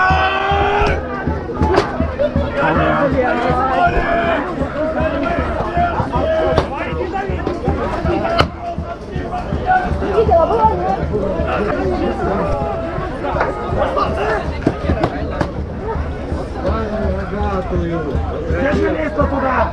Что?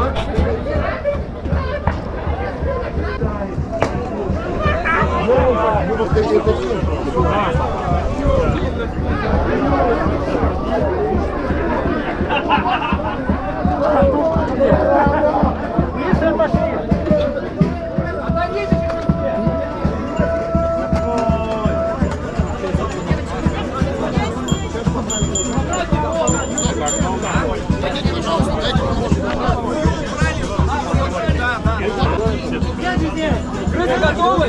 Отойдите еще чуть-чуть назад, дайте мне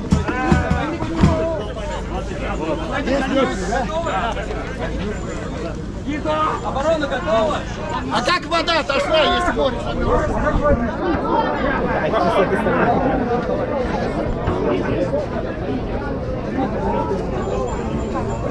Видите, что такие фишки можно забирать? 3, 2, 1. Закончился.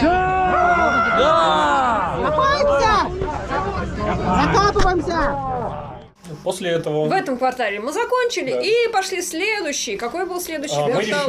Вот этот. Левый портовый. Левый портовый. Мы решили не идти назад в правый нижний, который был соседним, потому что ну и так тут людей нет, кого мы там будем вырезать. Пошли в самый, наверное, жирный, как мы решили, куда убежали все люди от нас, наверное, в противоположную сторону города. И поэтому пошли в левый портовый. Но там тоже было жиденько. Да. Там опять мы возились в дом без двери. Но в этот со раз... скрытой дверью. Была прекрасная история, как эту дверь пытались завесить черной тканью, увидев нас без масок. Потом маршалы это остановили и сказали: нет, ты не в курсе был. Завесить черной тканью. Это заклинание мага, сделающее дверь невидимой. Он говорит: ты не знал, что тут сейчас выкопаются крысы, и не мог этого сделать. Маршал, короче, заставил снять эту ткань, и все-таки нам открыли эту дверь. И мы закатали тут. Да.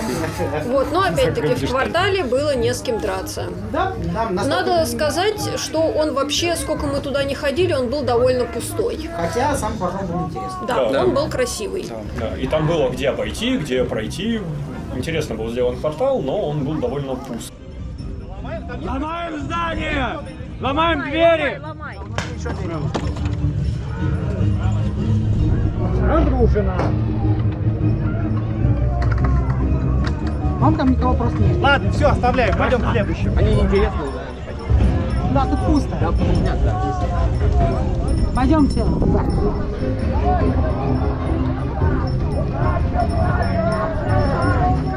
Убиваем все, твари!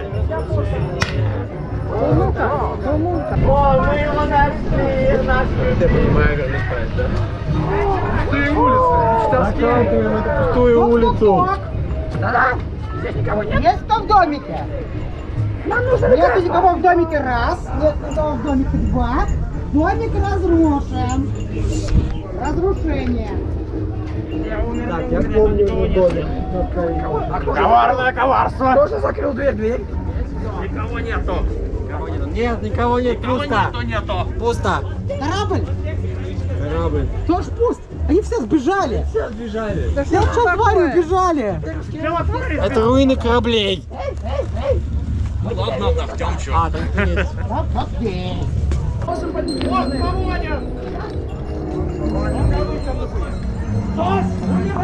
музыкой! Умирать, нормально. Нет, Душно. Как такое может быть? И мы увлеклись, спустились по мосту, начали бегать в следующем уже квартале, но там были. А там, наконец, было с кем сражаться, но мы уже были довольно уставшие. Ну, в основном потому, что колокол-то стоял в левом портовом, а бежали мы до левого нижнего, ну, то есть следующий Было квартал. далеко возвращаться, Да. и мы решили приостановить свой верминдай там.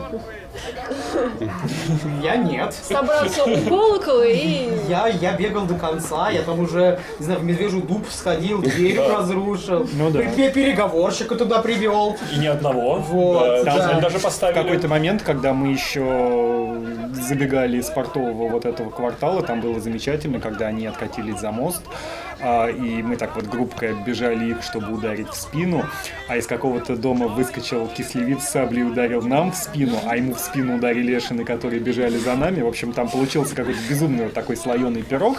Вот, а потом колокол, да, дозвонил, и мы начали Да, и мы следующий передвинулись верминдай. следующий.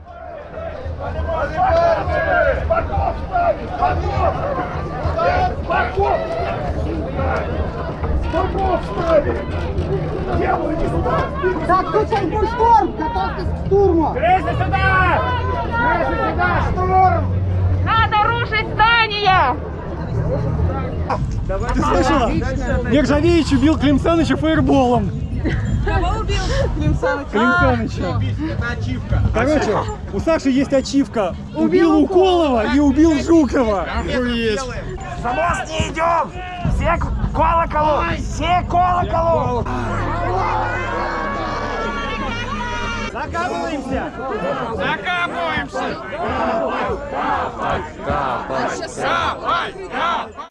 Собственно, четвертый мы передвинулись, соответственно, в левый верхний квартал, минуя левый нижний, который мы уже почти выкатали, потому что бегали к нему из портового.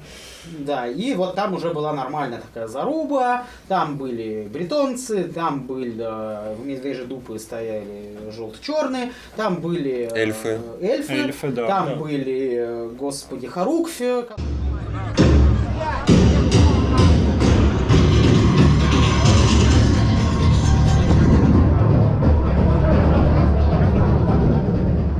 Вот. Но, конечно, тут был тоже свой нюанс, связанный с тем, что они держали оборону и очень сильно не хотели на нас нападать. Это было очень душно, поэтому я играл господина выбегатора, уничтожителя ежей. Сильно по-разному. Смотри, там была плотная оборона у черно-желтых, вот они никуда не выходили.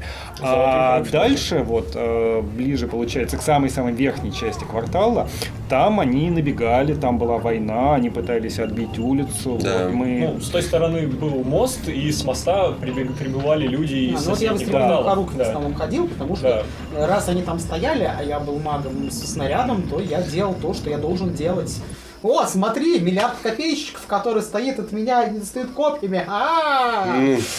Да. А на самом деле получаются довольно атмосферные моменты, потому что как раз крысы набежали, им навстречу строй отбил улицу, на эту улицу сразу прибегают лекари, пытаются раненых отхватить. Но тут новая волна крыс набегает, чувствуется такой хаос, и я думаю, со стороны Чудотварей трагичность ситуации и такая апокалиптичность. Да, ну вот там хорошо потрясли. Да, это было прям очень здорово. И в какой-то момент, как раз под конец звона колокола, прошел слух, что припасы-то заканчиваются.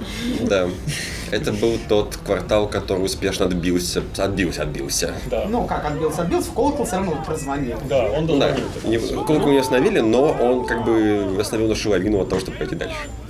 Ну, и вроде как больше некуда было идти. Некуда было Мы идти. такие, Да. Ну, единственное, что мы не смогли вырезать этот квартал.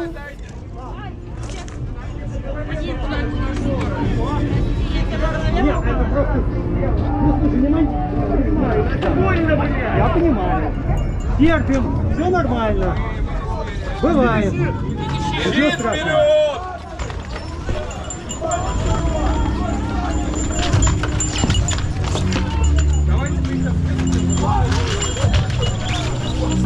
Ага, еще один. Ага, было. Справедливо.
Пока один разрушен. Так точно.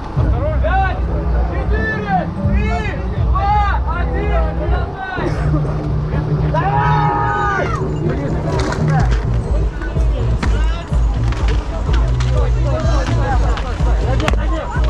Стреляй!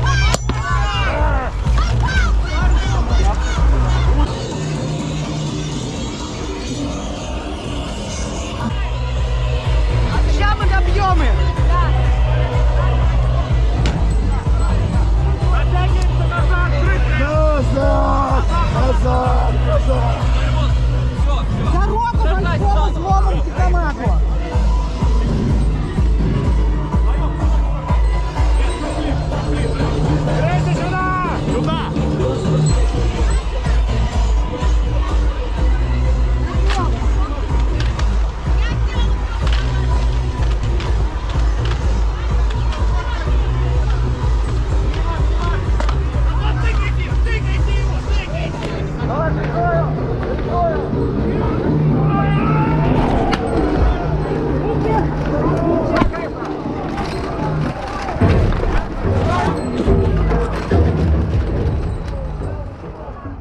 Я не поняла с Медвежьей Дупой, то есть им разрушили ворота, Да. туда залетали крысоогры, но потом, как у меня там просто на видео есть, когда я там ходила, возвращаясь к Голку, смотрела в сторону этого здания, ворота закрыты, все стоят живые. Ну, справедливости ради, там была довольно хорошо построена оборона. Я тоже в какой-то момент пытался туда вонзиться, потом понял, что это неверное тактическое направление. Да, потому что там был прекрасный внутренний двор, в котором стояло около 20 копейщиков, а вход в него был с угла. Поэтому, когда они выставляли копья, в него просто нельзя было войти. Да, эффективно держали. Очень эффективно держали оборону, там хорошо была построена Магических оборона. снарядов вам не хватало. Да, магических снарядов там явно не хватало, но магические снаряды были на других По-моему, направлениях. там Жизель принесли. Жизель принесли, и потихоньку Маша их там по одному сажал, но, опять же, Жизель попадает не сильно часто. Там еще лекари были, тем более. Да. Да. Ну, тем паче наша задача была, в общем-то, не убить всех, а получить удовольствие от Верминтайда. Да. По-моему, мы его получили. Да, вот в конце прям хорошо. Жалко, что только в конце. Если бы мы вот первым делом туда бы пошли вонзаться, было бы гораздо веселее. Мы бы тогда оттуда просто не ушли, потому что, ну, уже здорово. Зачем Да. было еще? 4 Верминтайда здесь.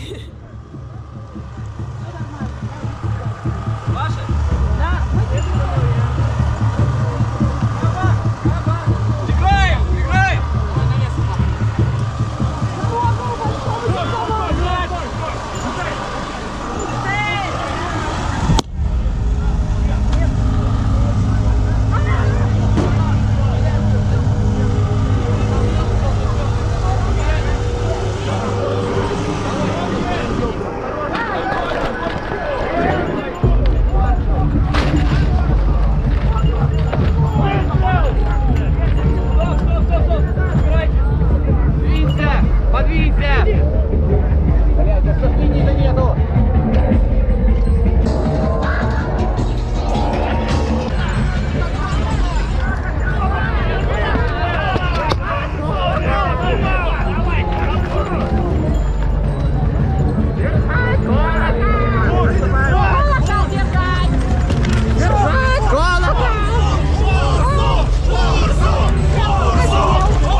Внимание всем кабинам! Рельсы кончились! Стоим! Стоим, не идем! Держимся! Голова! Просто щипал, просто щипал!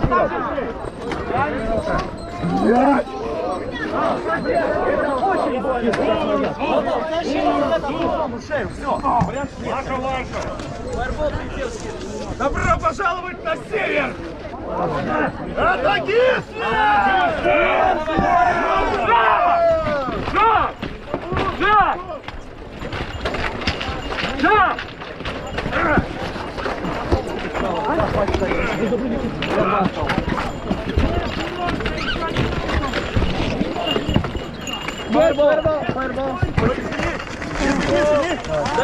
Уйди туда, сзади, по стенке я прикрою. Кто живой в этот пролом? Давай, отпускай. Нельзя резать. Врагов. Туда, держать. Туда. Резом больше нет. Туда. Или туда. Основная мысль, что практически никто не пытался именно пробиться к голу. Золотая Харуки, насколько я помню, под конец именно 4-го нашего Верминтайда в этот день пыталась идти строем, они там шаг, уже где-то была там, наверное, 10-я минута Верминтайда, и они вот могли бы, наверное, продавить, если бы не перестали. Не, там мы бы просто, как обычно, волнами закатились. Зареспаунились бы. Ну, это как бы тоже ничего необычного в целом. Такие правила часто теряются, линии коммуникации нарушаются, так что, ну, главное, что получилось. На самом деле еще было несколько таких очевидных моментов. Я, поскольку часто менял направление атаки, часто видел ситуацию, когда, ну вот, крыс осталось, вот буквально, вот тут 3 крысы стоит. За поворотом 50 имперах. Ну ладно, не 50, 20, хорошо. И вот они сейчас выбегут и добегут до Колокова элементарно. И я дергал с других направлений кланретов, перераспределяя кое-как ресурсы. Но, скорее всего, это было либо в портовых кварталах, ну, собственно, да, в 2 портовых, где были обходы с разных сторон. Там можно было закатать Колокол очень легко. Да не, опять-таки в верхнем левом тоже было легко, потому что на перекрестке стоял 400. Да. После Верминтайда мы пошли в Жуки-мужики. По традиции. По традиции. Было вкусно. Но не только вам было вкусно. Потому что во время похода в Жуки-мужики пришел в нору эльф и съел все припасы. Это как у эльфов в подвале завелись крысы, а у крыс в подвале завелся эльф. Справедливо. Ну, сделал, конечно, очень малую часть, на самом деле. Да, это очень смешно. Он, скорее всего, как мы реконструируем события сейчас, он пришел в Скайрскую, увидел небольшую стопочку припасов, решил, сейчас я уничтожу казну этих грязных крыс, и разорвал ее. Потом мы возвращаемся, видим, что там типа 10 припасиков. Открываем тайник, где лежит 200, такие смеется на богатом крысином. А потом этот эльф очень переживал, правильно ли он сделал, он пришел изняться, потом мы ему убедили, что ты ничего не съел, все нормально, это была капля в море, все хорошо, не переживай. Надо было на стол посадить. Да. Но в любом случае это был одна из хороших попыток Светлого Блока что-то сделать в норе. Да. Вторая была, когда взорвали пестель. Да, у меня про это есть история, она смешная. Короче, суть в чем. К пестам пришли челтвари, или они их поймали, этих челтварей. Но эти челтвари, они специально пытались себя поймать, потому что у них был некий бочонок, накрытый тканью. Приходит ко мне пестельница и говорит: Техномаг, иди посмотри, что там. Ну, я тут немножко запорол момент, потому что сказал, я вот в химике сидел, сказал, сейчас давай я по жизни подойду, посмотрю, что там. После этого по игре подойду. Да, но там был очень неудержимая челтварь, вот. Я поднимаю тканюшку, а это бочонок, внутри которого динамит насунут. Я такой, бубух. Вот, да. Я такой, я не знаю, должно ли это как-то в механике работать, но, короче, да. Вот. В общем, среди челтварей тоже были мы. Да. Пугает, не правда ли? А тем временем колеса электрического стула все вращались и вращались, все больше челтварей на нем оказывались и помогали нам калибровать устройство. И это работало так, что каждый раз, когда нам попадался кто-то подходящий для калибровки, он немножко сужал нам круг поиска идеального проводника для устройства.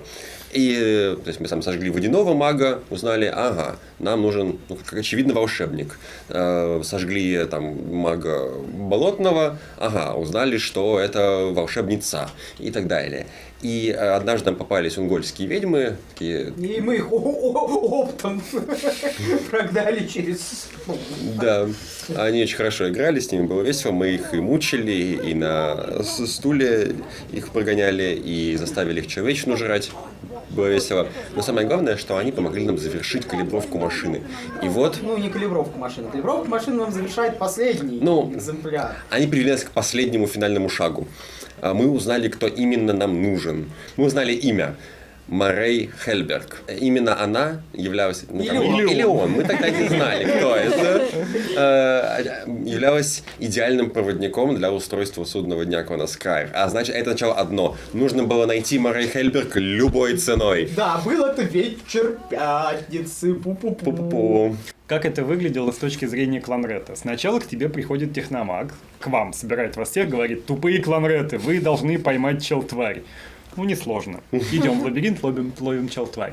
Сдаем, они запускают чел-тварь на электрический стул, через 5 минут выходят, говорят: тупые кланреты, вы должны поймать чел-тварь, который давно живет в этом городе. Ну ладно, задачка посложнее. Идем, ловим 10, из них 2 подходят, сажают на электрический стул. Они снова подходят к нам, говорят: тупые кланреты, это должна быть самка старая и магическая. Ну, типа, уже надо ловить ледяную ведьму. Совсем сложно. Ну, кое-как там, ладно, поймали ледяную ведьму, отдаем им. Они говорят: так, это должна быть не просто ледяная ведьма. Теперь это должен быть какой-то жрец. И вот в конце всего вот этого круга они говорят: Морей Хельберг. Любой ценой. Любой ценой, но сейчас до утра нужен Морей Хельберг. Ты такой: кто это? Да, такой: это он, она... Оно, это вообще кто? Не знаем, но и нужен... начался просто карнавал того. Кланрет идут искать, кто это такой. Приходит Эшен, ему выдаются припасы, приведи мне нужную чел-тварь. Подключаются все возможные ресурсы. Да, приходят наши агенты. Иди ищи, очень-очень надо. Приводят пленника на электрический стул, ищи Морей Хельберг, или мы убьем твою семью. Да, мы заходим в город, просто уже вот не знаем, кого ловить, вламываемся в первый попавшийся дом, а это бандитское логово. И там бандиты, которые с нами уже взаимодействовали. Ну, им там как-то можно. Вот. И, в общем, мы им говорим: так, Морей Хельберг, мы не знаем, кто это, где это, но если вы хотите получить вот такую гору варп-камня и вот такенную гору золота, принесите любой ценой. Вот, и они просто уходят ее искать. Развешать плакаты, отправить письмо. Создать писк, да, сделать машину. Да, придумать машину по поиску Морей Хельберг. Кламункаста я сделал, это была система писк. Поисково-искательная система Кламункаста. Да. Ее даже пришлось испытывать на Скокрише. Скокриш спрятался в лабиринте, я взял писк и громко пищал, и Скокриш пищал в ответ. Да, он меня пинговал этой машинкой, а я такой: писк! И он: писк! Писк! Вот, и, соответственно, если он меня слышит, он пищит, и я пищу еще громче. В конце я сорвал горло, но он меня нашел. Вот, и да, за всем этим наблюдает наш региональчик, который такими вот круглыми глазами смотрит, он понимает, в общем-то, как это работает, но сама абсурдность ситуации его умиляет. Он говорит: ну, да, машина. Не осталось никого, кто не был бы подключен к поиску Морей Хельберг. А еще такой нюанс, что мы странно намекнули, что в целом Морей Хельберг нужен не только нам. Там на нем завязана какая-то прям тема для всех общая. И для штормфельсовских, и для манановских, и вообще. Поэтому мы рискуем не успеть. Морей Хельберг может что-то еще поймать до нас. Ну да, а это вечер пятницы. Уже, по сути, последняя игровая ночь. Примерно там же мы скооперировались с наливайкой. Я посвятил наливайщиков в клан Скалли. Мы договорились, что я буду их выкупать, поскольку они набегали на город, тоже выясняли все это. Я их уже выкупал как клан Скалли. Да, специальный агент Бар-крыса. Да. Прекрасные агенты, они на самом деле много чего сделали. Но часы шли, смеркалось, вот уже наступила ночь. Кламункаст пошел спать. Все расползаются по синим ямам или по жизнякам. Надежды было все меньше. Вот, и в этот момент мы устроили в норе прямо мозговой штурм. Мы сели и начали придумывать разные способы, как добыть Морей Хельберг. Во-первых, мы отправили группу на лодочке, чтобы она зашла в порт и проверила... Да, мы к тому времени уже знали, что Мария Хельберг, скорее всего, живет в левой половине города. Мы знали в квартале. Да, мы даже знали в портовом квартале, что она... Во-первых, что она это она, и во-вторых, что она... Ну, сначала предполагалось, что маг, потом выяснилось, что ученица мага. И располагая этими знаниями, мы просто отметили каждый дом портового квартала и прикидывали, каким маршрутом до него можно добраться. Вот, сначала отправилась партия в порт. Там мы выяснили две вещи. Первое, что в порту сейчас есть только одно здание, в котором кто-то сидит и еще играет. Второе, что они не знают вообще, кто такая Мария Хельберг в принципе. Но зато протестировали метод перемещения на лодочках, он работал. А потом у нас была идея обойти квартал с правой стороны, но там мы столкнулись со сложностями. Потому что в одной части квартала проходила...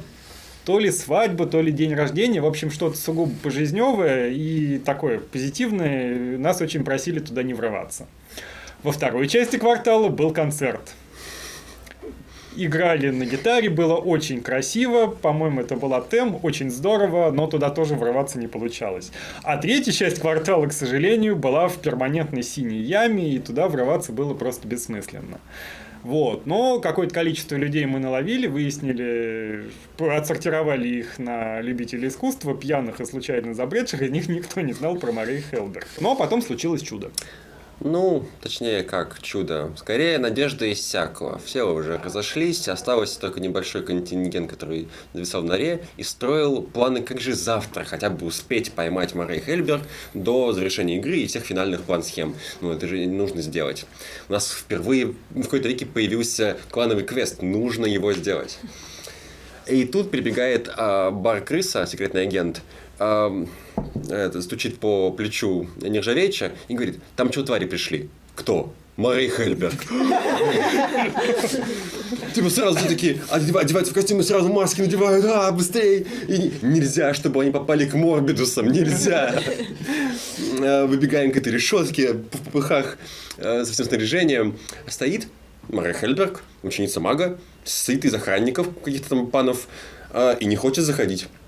Мы такие: так, хорошо, начинаем с ними дипломатию. Дипломатию с высокими ставками. А там какие-то морбидуши подкрадываются, мы уже видим. Нельзя, ни в коем случае. И вот паны нам говорят: типа, как это мы к вам пустим Марию Хельберг, а вы выдайте нам залог, самую главную крысу. Мы такие: не вопрос.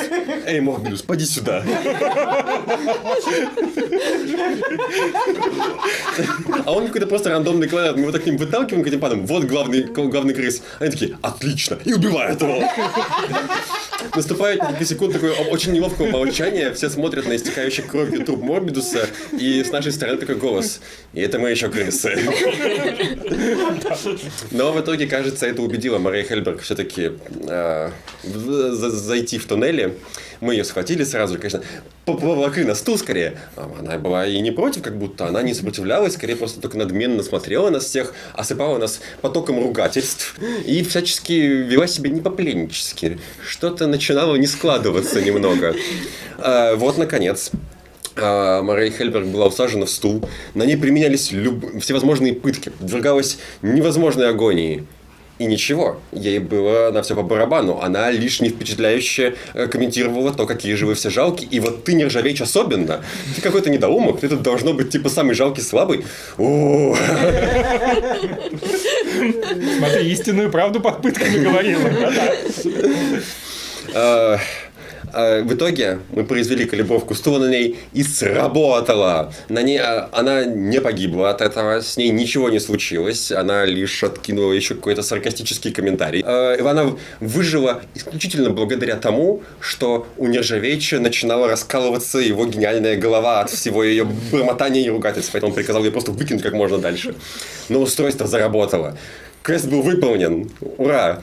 Мастера сами офигевшие от того, что Мария Хельберг пришла к нам на порог, стояли с такими круглыми глазами и сказали: ну, теперь вы будете шатать поверхность. Поздравляем вас с выполненным квестом. Завтра утром мы вам расскажем, что ваше устройство на самом деле делает и как оно поможет вам захватить надземный мир. И мы такие: Ура! Я радостный выхожу к остаткам клана и говорю, завтра мы устроим захват поверхности. Такое. Всем припасы вне очереди, только потом сдайте обратно. Да. И довольны мы завершили последний игровой день. Итак, наступило долгожданное утро субботы. Мы все готовы завоевывать поверхность. Все еще на драйве от того, что мы выполнили квест. Офигеть, никогда такого не было. Оказалось, что машина, великая машина клана Скайр, это машина, которая посылает мастера на мастерку узнавать, что делает машина. Потому что утром, когда мы обратились к нашему Регу, он сказал, что сейчас схожу на мастерку, поговорю с сюжетниками, мы определим точный эффект, что идет машина, и тогда вы сможете разваливать все. Тут, кстати, самое время сказать, что у нас были офигенные реги, которые постоянно тусили на мастерке, постоянно, когда нужно было там то или иное действие регу зачиповать, они были рядом, и вот когда нужно было уйти на мастерку, наш рег туда отправился и исчез. Да. Офигенный, это базовый минимум. Ну. Мы такие, да, мастер, спасибо, давай вперед, ты узнаешь, что делает машина, и его нет. Хорошо. Ну, он ушел на полдня. Но ничего, мы нашли чем себя занять в это время, к нам пришло еще несколько пленников, которые еще не успели побыть на стуле, а среди них был очень классный британский рыцарь. Он имел способность, что если он молился лень какое-то время, все его хиты восстанавливались, и он мог снова атаковать. Поэтому, когда они притащили эту консервную банку и положили на колени передо мной, я начал над ним глумиться. Ага, вот ты славный рыцарь, теперь ты в грязи стоков. И он такой, молитва леди завершена! И достает свой меч, и кричит Контров, нет, некомпетентные кланреты, он же мог меня убить! Разоружите его, они разоружают его, а он все еще молится леди. Снова воскресает и пытается убить нас. Мы такие, на стул его сейчас же, пока он снова не воскрес. Потом сажают на стул, зажариваем его, но он продолжает молиться леди и снова воскресает. Это не бог, это богиня. Она заставляет меня страдать. Женщины всегда заставляют страдать. А теперь я заставлю тебя страдать. Я принимаю страдания. И принимаю тот приготовься, который они. Я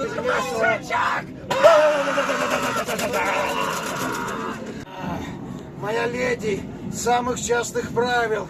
Когда не в шутку я занемог, она страдать меня заставила. И лучше выдумать тоже я ничего не смог. Пример богини мне на ухо. Но, боже мой, какая сука. Я так вспотел, хочу помыться. Скорее бы пиво мне напиться. Леди, ты меня веди. Оставь соски мне на груди. И тут появляется идея. Ведь если наш электрический стул может генерировать из него энергию, а он будет воскресать, то это вечный генератор энергии, основанный на рыцаре. На рыцаре озера. А вы говорите, что творил ведение не нужно. Вот именно. Вот, видите, целый генератор построили. Кланреты предложили еще добывать с него ресурсы, потому что от него же отрезаешь кусок, а он обратно вырезает. Да. Он пытался снова вырваться, поэтому было принято решение отрубить ему все руки и ноги, чтобы он так и остался безвольной батарейкой нашей машины. Но он продолжал воскресать, он продолжал кусать кланретов. Более того, когда ему отрубили руки и ноги, выяснилось, что он ничем не прикован к стулу. И он смог из него уползти. И начал кусать кланретом. Да. Наконец, когда уже над ним занесли клинок, чтобы прикончить этот слишком опасный эксперимент, он предложил сойтись на ничье. Но был бы он черным рыцарем, он бы сказал, что это царапина. Что это всего лишь царапина. Да. Было хорошо, спасибо большое. Один из лучших наших гостей. Да. И вот, наконец, случилось. Мастер вернулся. И мы смотрим, и у нас даже останется время что-то клевое сделать, наверное. Мастер приходит к нам и говорит: итак, эффект машины таков, что вы можете активировать ее, чтобы в одном произвольном месте в городе положить полотно воды 50 метров. Пу-пу-пу. Мы такие думаем про это, неловко молчим, смотрим на часы, конец игры через 2 часа. Ага. И можете это заранее сделать, хотя бы за полчаса, чтобы ребята успели раскатать его. Мы такие, ну да. В целом была механика потопов. Время от времени один из кварталов города тонул. Как это выглядело? В квартале растягивали полотнище воды так вот вдоль улицы. И вот эта вот часть, на которую попало полотнище, она считалась затопленной. По ней ходить было нельзя. Ну, как бы идея была в том, что нельзя ходить по всей улице, которая затоплена, но люди довольно быстро абьюзили правила, и вот у тебя есть узенькая дорожка, и ты просто по ней ходишь, непонятно зачем, а мимо тебя ходят, и вы просто не можете сражаться, и все. Ну да, ну и самое главное, потоп длился какое-то время, но не очень долго, и по сути ни к чему не приводил. Вот. Идея была хорошая, но вот реализация что-то слегка подкачала. Это такая была не самая полезная механика. И по сути мы могли делать маленький кусочек вот этой не самой полезной механики, еще более бессмысленной. Да, и ради этого был поиск Морей Хельберг, всех чудо-тварей, и оказалось, что в целом процесс был веселее, чем результат. Да, и мы такие пу-пу-пу. Ну, наверное, нет, наши машины просто уничтожают поверхность. Вот. А давайте, челтварь узнает о том, что у нас есть уничтожающая поверхность машины, и придут нас выкатывать. Да, якобы был пущен слух о том, что крысы придумали изобретение, которое уничтожит весь надземный мир. Ну, и надо уничтожить, получается, это изобретение. Ну, теоретически-то уничтожить, да. просто да, очень и теперь долго. нет никаких проходок, идите нас катать. Кинжалами в сердце, бой понесемся с безумных песней. Будет доволен предвестник болезней. Белых жрецов ожидает награду. Смертельным чумы, колдовской котла, жизнь распорится крах. Стаи чумы, несомненно, станет миром рогатая крыса. На этом моменте как раз было бы, наверное, уместно сыграть наше внутреннее предательство, как-то завершить нашу внутреннюю игру, но времени совсем не оставалось, и уже начали подтягиваться силы чудо-тварей, и, в общем, так... Произошел штурм норы. Да, произошел штурм норы. Вместе с колоколом. Финальный верминтайд с центром в квартале Крысиной норы. Да, ну, вернее, там было 2 верминтайда, потому что первый из них был в норе. Ну, самый главный первый. И... это было довольно весело. Это была единственная большая битва в лабиринте, кажется. Да, сначала казалось, что люди вообще не придут, и мы так сидели уже слегка напрягаясь, да, что мы вот открыли ворота и готовы драться, и давайте уже приходите, а никто не идет. Потом появился первый отрядик, потом за ним второй. Потом третий, потом пришла вот эта большая толпа имперах. С одной стороны, с другой. Да, с другой стороны. В общем, стало прям очень Да, сначала мы выбегали из вторых ворот, потом во вторых ворота тоже появился отряд. Толпа имперах, которые еще один другой отряд. Тут, мне кажется, на самом деле, архитектура лабиринта пошла очень на руку. Да, он был в неких местах более просторный, чем другие лабиринты, но это как раз помогло там походить отрядами, по-моему. Ну, да. Так что в общем, получился как бы верминтайд наоборот, когда на нас набегает бесконечное количество людей, но было очень весело. Но только одна проблема. Верминтайд, он же как работает, что когда колокол отзвонил, все строения разрушаются, а он у нас в норе. Ну, так и произошло фактически. Когда верминтайд закончился, и у чудо-твари не получилось восстановить. Было бы классно, если бы получилось, кстати. Мастер объявил, что через 30 секунд, нет, через минуту пещера обрушится от звонок колокола. И все, кто в лабиринте, погибнут. И все погибнут в лабиринте. И тут начался полный хаос. Крысы и люди начали разбегаться во все стороны, крики. Никто уже никого не режет, все по головам Маша пытаются... считает вслух очень громко.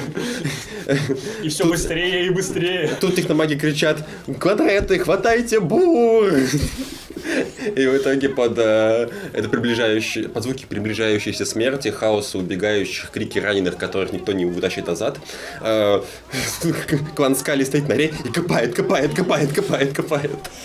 И за какие-то считанные секунды до обрушения сводов норы мы докопали и смогли спастись всем составом. Ну, практически всем, да. Ну, да, я погиб. Ну, сколько же не жалко, убираться да. остался, тебе было интереснее. Ну, да.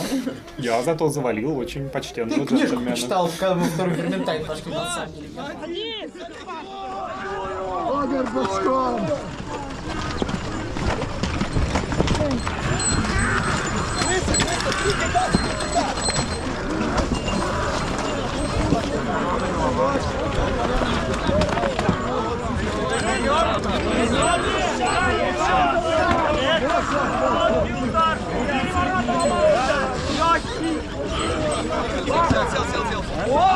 Отойди! Я не могу! Стопай! Стопай! 5, 4, 3, 2, 1, бой! Голову не надо! Так. За людей! Это не по голове, сел! По голове не бьем! Где же вы были на площади, когда нам алебардами били? Не давим на стены! Не давим на стены! А, есть. Это есть уже.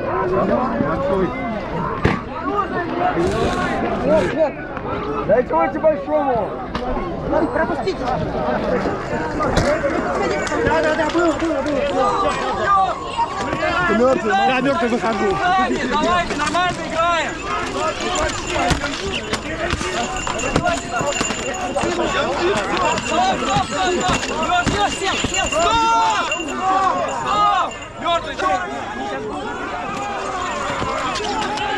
Они не будут убегать. Убегаем в нору, убегаем в нору.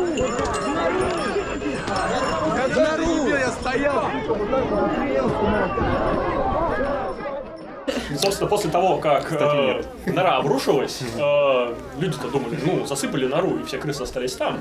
Но не тут-то было, потому что крысы поперли из норы в новый Верминтайт, и мы организовали следующий Верминтайт, только уже не с колоколом, который бы стоял, а повесили колокол на нашего Штормвермена, который с ним ходил. Да.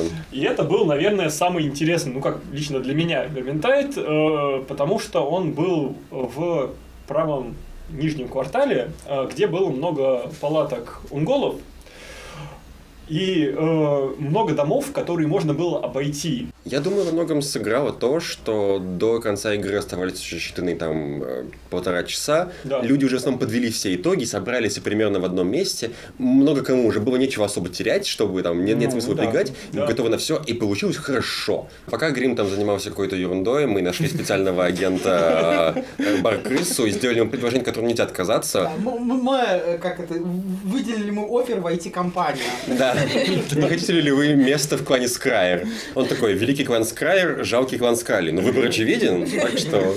Ну, и там уже, собственно, игра закончилась. У нас уже не было ни сил, ни времени что-то еще делать. Мы даже изменили традиции, в футбол не поиграли. Да, кошмар. Мы интерпретировали конец игры так, что после всех выбегов клан Скрайер с помощью бура раскопал все еще жужжащее и работающее устройство судного дня, вытащил его, и нержавееческим мункастом, которые пока еще решили не предавать друг друга, потому что они могут быть полезны, чтобы отремонтировать заваленное устройство, отправились куда-то еще, чтобы сегодня затопить одну улицу Эренграда, а завтра весь мир. Да, эй, Клавмункаст, что мы будем делать сегодня вечером? Да, то же, что и всегда, Нержавеич. Попробуем затопить весь мир. Да, Варлорд Грим устоял и удержал свою позицию как Варлорд Канаскалли, и наоборот только набрал авторитета, так что, видимо, он тоже все еще полезен техномагом. Возглавлял последний Верминтайт и выжил. И его нельзя просто так убрать, как бы не хотелось. Традиционная рубрика «Нытье от Скалли». Насколько ходят слухи, квест Серого Провидца был в том, чтобы посадить в Боярскую думу, а вернее, там они кого-то выбирали, самого главного челтварь, посадить своего подсадного человека, который на самом деле служил бы рогатой крысе. Реализация этого квеста выглядела очень сомнительно, насколько я знаю, его даже не пытались реализовывать. Но, тем не менее, колокол он собрал. Насчет того, что делали чумники, они пытались сварить свою квестовую болезнь. Квестовую болезнь не сварили, хотя сварили несколько эпидемий и вообще очень много кого позаражали. Чем занимались Эшены, мы не знаем, они секретные. Не, мы знаем. Знаем? Да, они должны были убить 13 челтварей. У них там была красивая досочка, типа, мол, с разными важными челтварями, они их убивали. И сколько они убили? Не всех. Понятно. Можно немножко поныть про экономику. Опять же, не без плюсов, она была. Но вот в 23-м году такое ощущение, что какие-то вещи работали лучше, а сейчас они перестали работать. В первую очередь это именно включение скавинов в экономику обычную, как всегда с этим проблемы, это ожидаемо, это не то, чтобы что-то к чему не были готовы, но просто в 23-м году у нас был ресурс рабкамень, который можно было очень эффективно менять у мастерского торговца по разумным ценам, но получать доступ фактически ко всем ресурсам и с помощью этого запускать какую-то экономику. В этот же раз Так нельзя, потому что варп-камень был упразднен, а... Точнее, сам-то варп-камень не был упразднен. Ну, варп-токены были упразднены. Курс варп-камня к макроресурсам был просто катастрофический. Ну, собственно, припасов к макроресурсам тоже был катастрофический. Да, экономический ивент нерентабельная тема, и в итоге как-то не видится возможности встрять в эту игру, как бы не хотелось. Мы пытались, не получается. Жалко. Мне кажется, эту проблему можно было решить, заранее, возможно, к этому подготовившись. И в дополнение к этому еще небольшая проблема именно с внутренней скавенской экономикой. Как уже было сказано, веб-токены были упразднены. И видно, почему припасы работали в целом хорошо. Они хорошо вписывались в механику выкупа кванретов из мертвятника. Но в то же самое время очень не хватало какой-то второй валюты, которая служила бы как поощрение кванретам, например. То есть, если бы были и припасы, и те же варп-токены, то можно было бы отправлять кванретов за припасами и вознаграждать их варп-токенами, которые, конечно, нужно было бы еще место, где их можно тратить, но тем не менее. Чувствовалась такая вот нехватка этой части экономики, потому что кванрет тебе приходит и говорит: я выполнил твое задание, нашел Марей Хельберг, а ты мне что? Я такой: я тебя не убью, это все, что я могу тебе дать. Да, еще вот ветка. Да. На самом деле я периодически вознаграждал кланретов в основном похвалами, но одному я даже выдал припас. Грамоту. Выдал припас, чтобы он во время Черного голода поел. Это можно сильно лучше. И про концепт крысиного города, мне кажется, он мог получиться лучше, потому что, как это было впечатляюще с общей пещерой, но, тем не менее, норы все еще были обособлены. Пространства для общей игры скавенов было мало. Все рассиживались по своим норкам, делали свои дела. Иногда, когда встречались, было весело и пересекались. Там марсы устраивали арену в какой-то момент, какая-то игра у сервопровидца, когда она была, было прям хорошо, но этого очень не хватало и было очень мало. Ну, мораль в том, что город делает не тесное расположение, а общее пространство и общие события, в которых участвуют все его жители. По поводу мало предательств. Да, мне кажется, тут не о чем ныть особо. Так на самом деле мало предательств, потому что была очень плотная игра. Да. Ну, не только, понимаешь, игра. Тут же вопрос в том, что мы все работали на общую экономику, собирая деньги на колокол, чтобы поиграть в Верминтайт, и поэтому, типа, не резали друг друга. Ну, слушай, это нам, например, не помешало вырезать Эшенов. И Морбидусов. Как бы, куда уж дальше-то? Альтернатива этому была бы вырезать кого-нибудь раньше, Грейсира предать, ну и слить там что-нибудь. Зачем? Ну да. Ну и самое главное, это не укладывается в скавенскую логику. Ты должен предать тогда, когда от этого что-то выиграешь. Да. Если ты убьешь Грейсира, ты не получишь как-то ничего. Не складывалось таких ситуаций, чтобы это было выгодно. Да. Хотя, по сути, когда Клуб Мункаста с Нержавеичем Сир вот этому вот подверг, они бы могли обидеться после этого и начать мстить. Я подходил, спрашивал, мы злы, мы не злы. Очень страшно мстить человеку, у которого есть 3 крысоогра. Тем более, в тот момент он же там ничего не сделал в итоге. Наоборот, мы улучшили свою позицию с ним. Да, по итогу мы вышли ресурсов получили. Машину, главная машина. Да, и все заработало. Что тебе выгоднее, мертвый сервопровидец или сервопровидец, который тебе доверяет? У которого есть колокол. Да. Вот, немножко позитивного нытья. Мне игра понравилась. Это не нытье, все. Это такое сложное нытье, это там подводка к нему просто. Там будет но. Вот, очень хорошо, что в этом году было настолько много крыс. В общем-то, год показал, что скавенская локация играет, если скавенов, ну, хотя бы 60, а лучше где-то под 100. Вот, тогда все получается. Понравилось то, что появилось много моделей в этом году, не только скавенских, а в целом. Это и лодки, и потопы, и там всякие прочие штуки. Это было здорово. Из минусов моделей много, и они пока не сбалансированы. И любые правки в эти модели разбалансируют их еще дальше. Ну вот, например, как это случилось с экономикой в кварталах, да?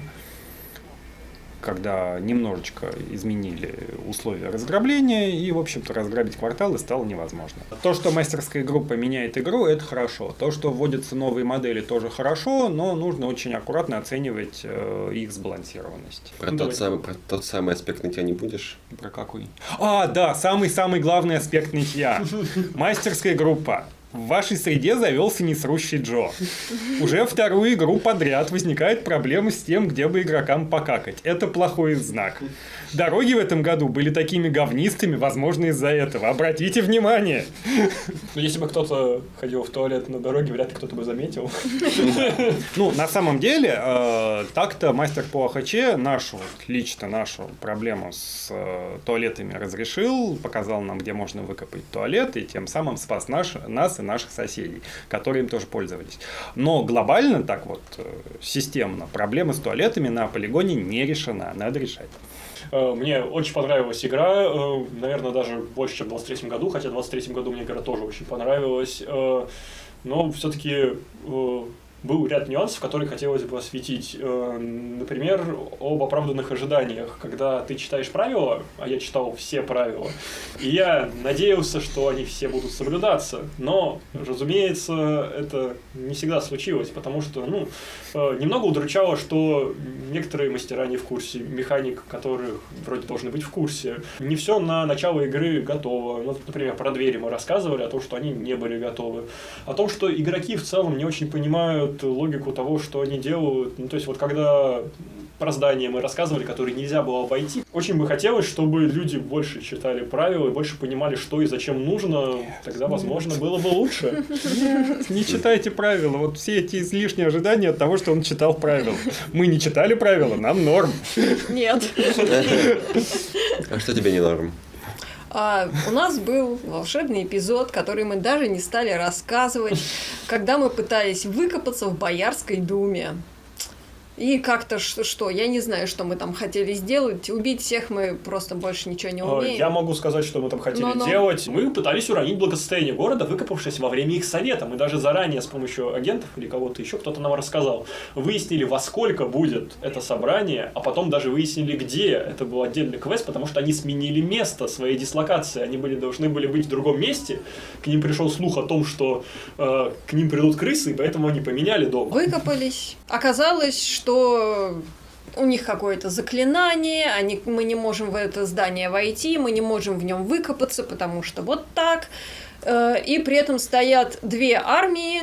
Я не знаю, наверное, полчаса мы стояли и ждали решения. Там Сир разговаривал, мастера разговаривали, все друг с другом бесконечно разговаривали, а люди подтягивались в эти армии, все на нас смотрят, ждут, когда нас можно будет бить, в конце концов нам разрешают выкопаться между двумя армиями.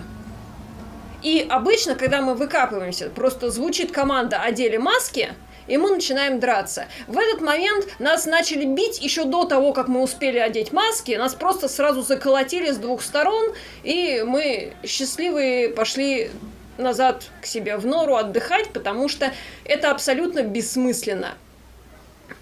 Почему я против выкапываний? Всего бы этого можно было бы избежать, если бы мы просто выбежали физически из физического выхода лабиринта. Это получается быстро и внезапно.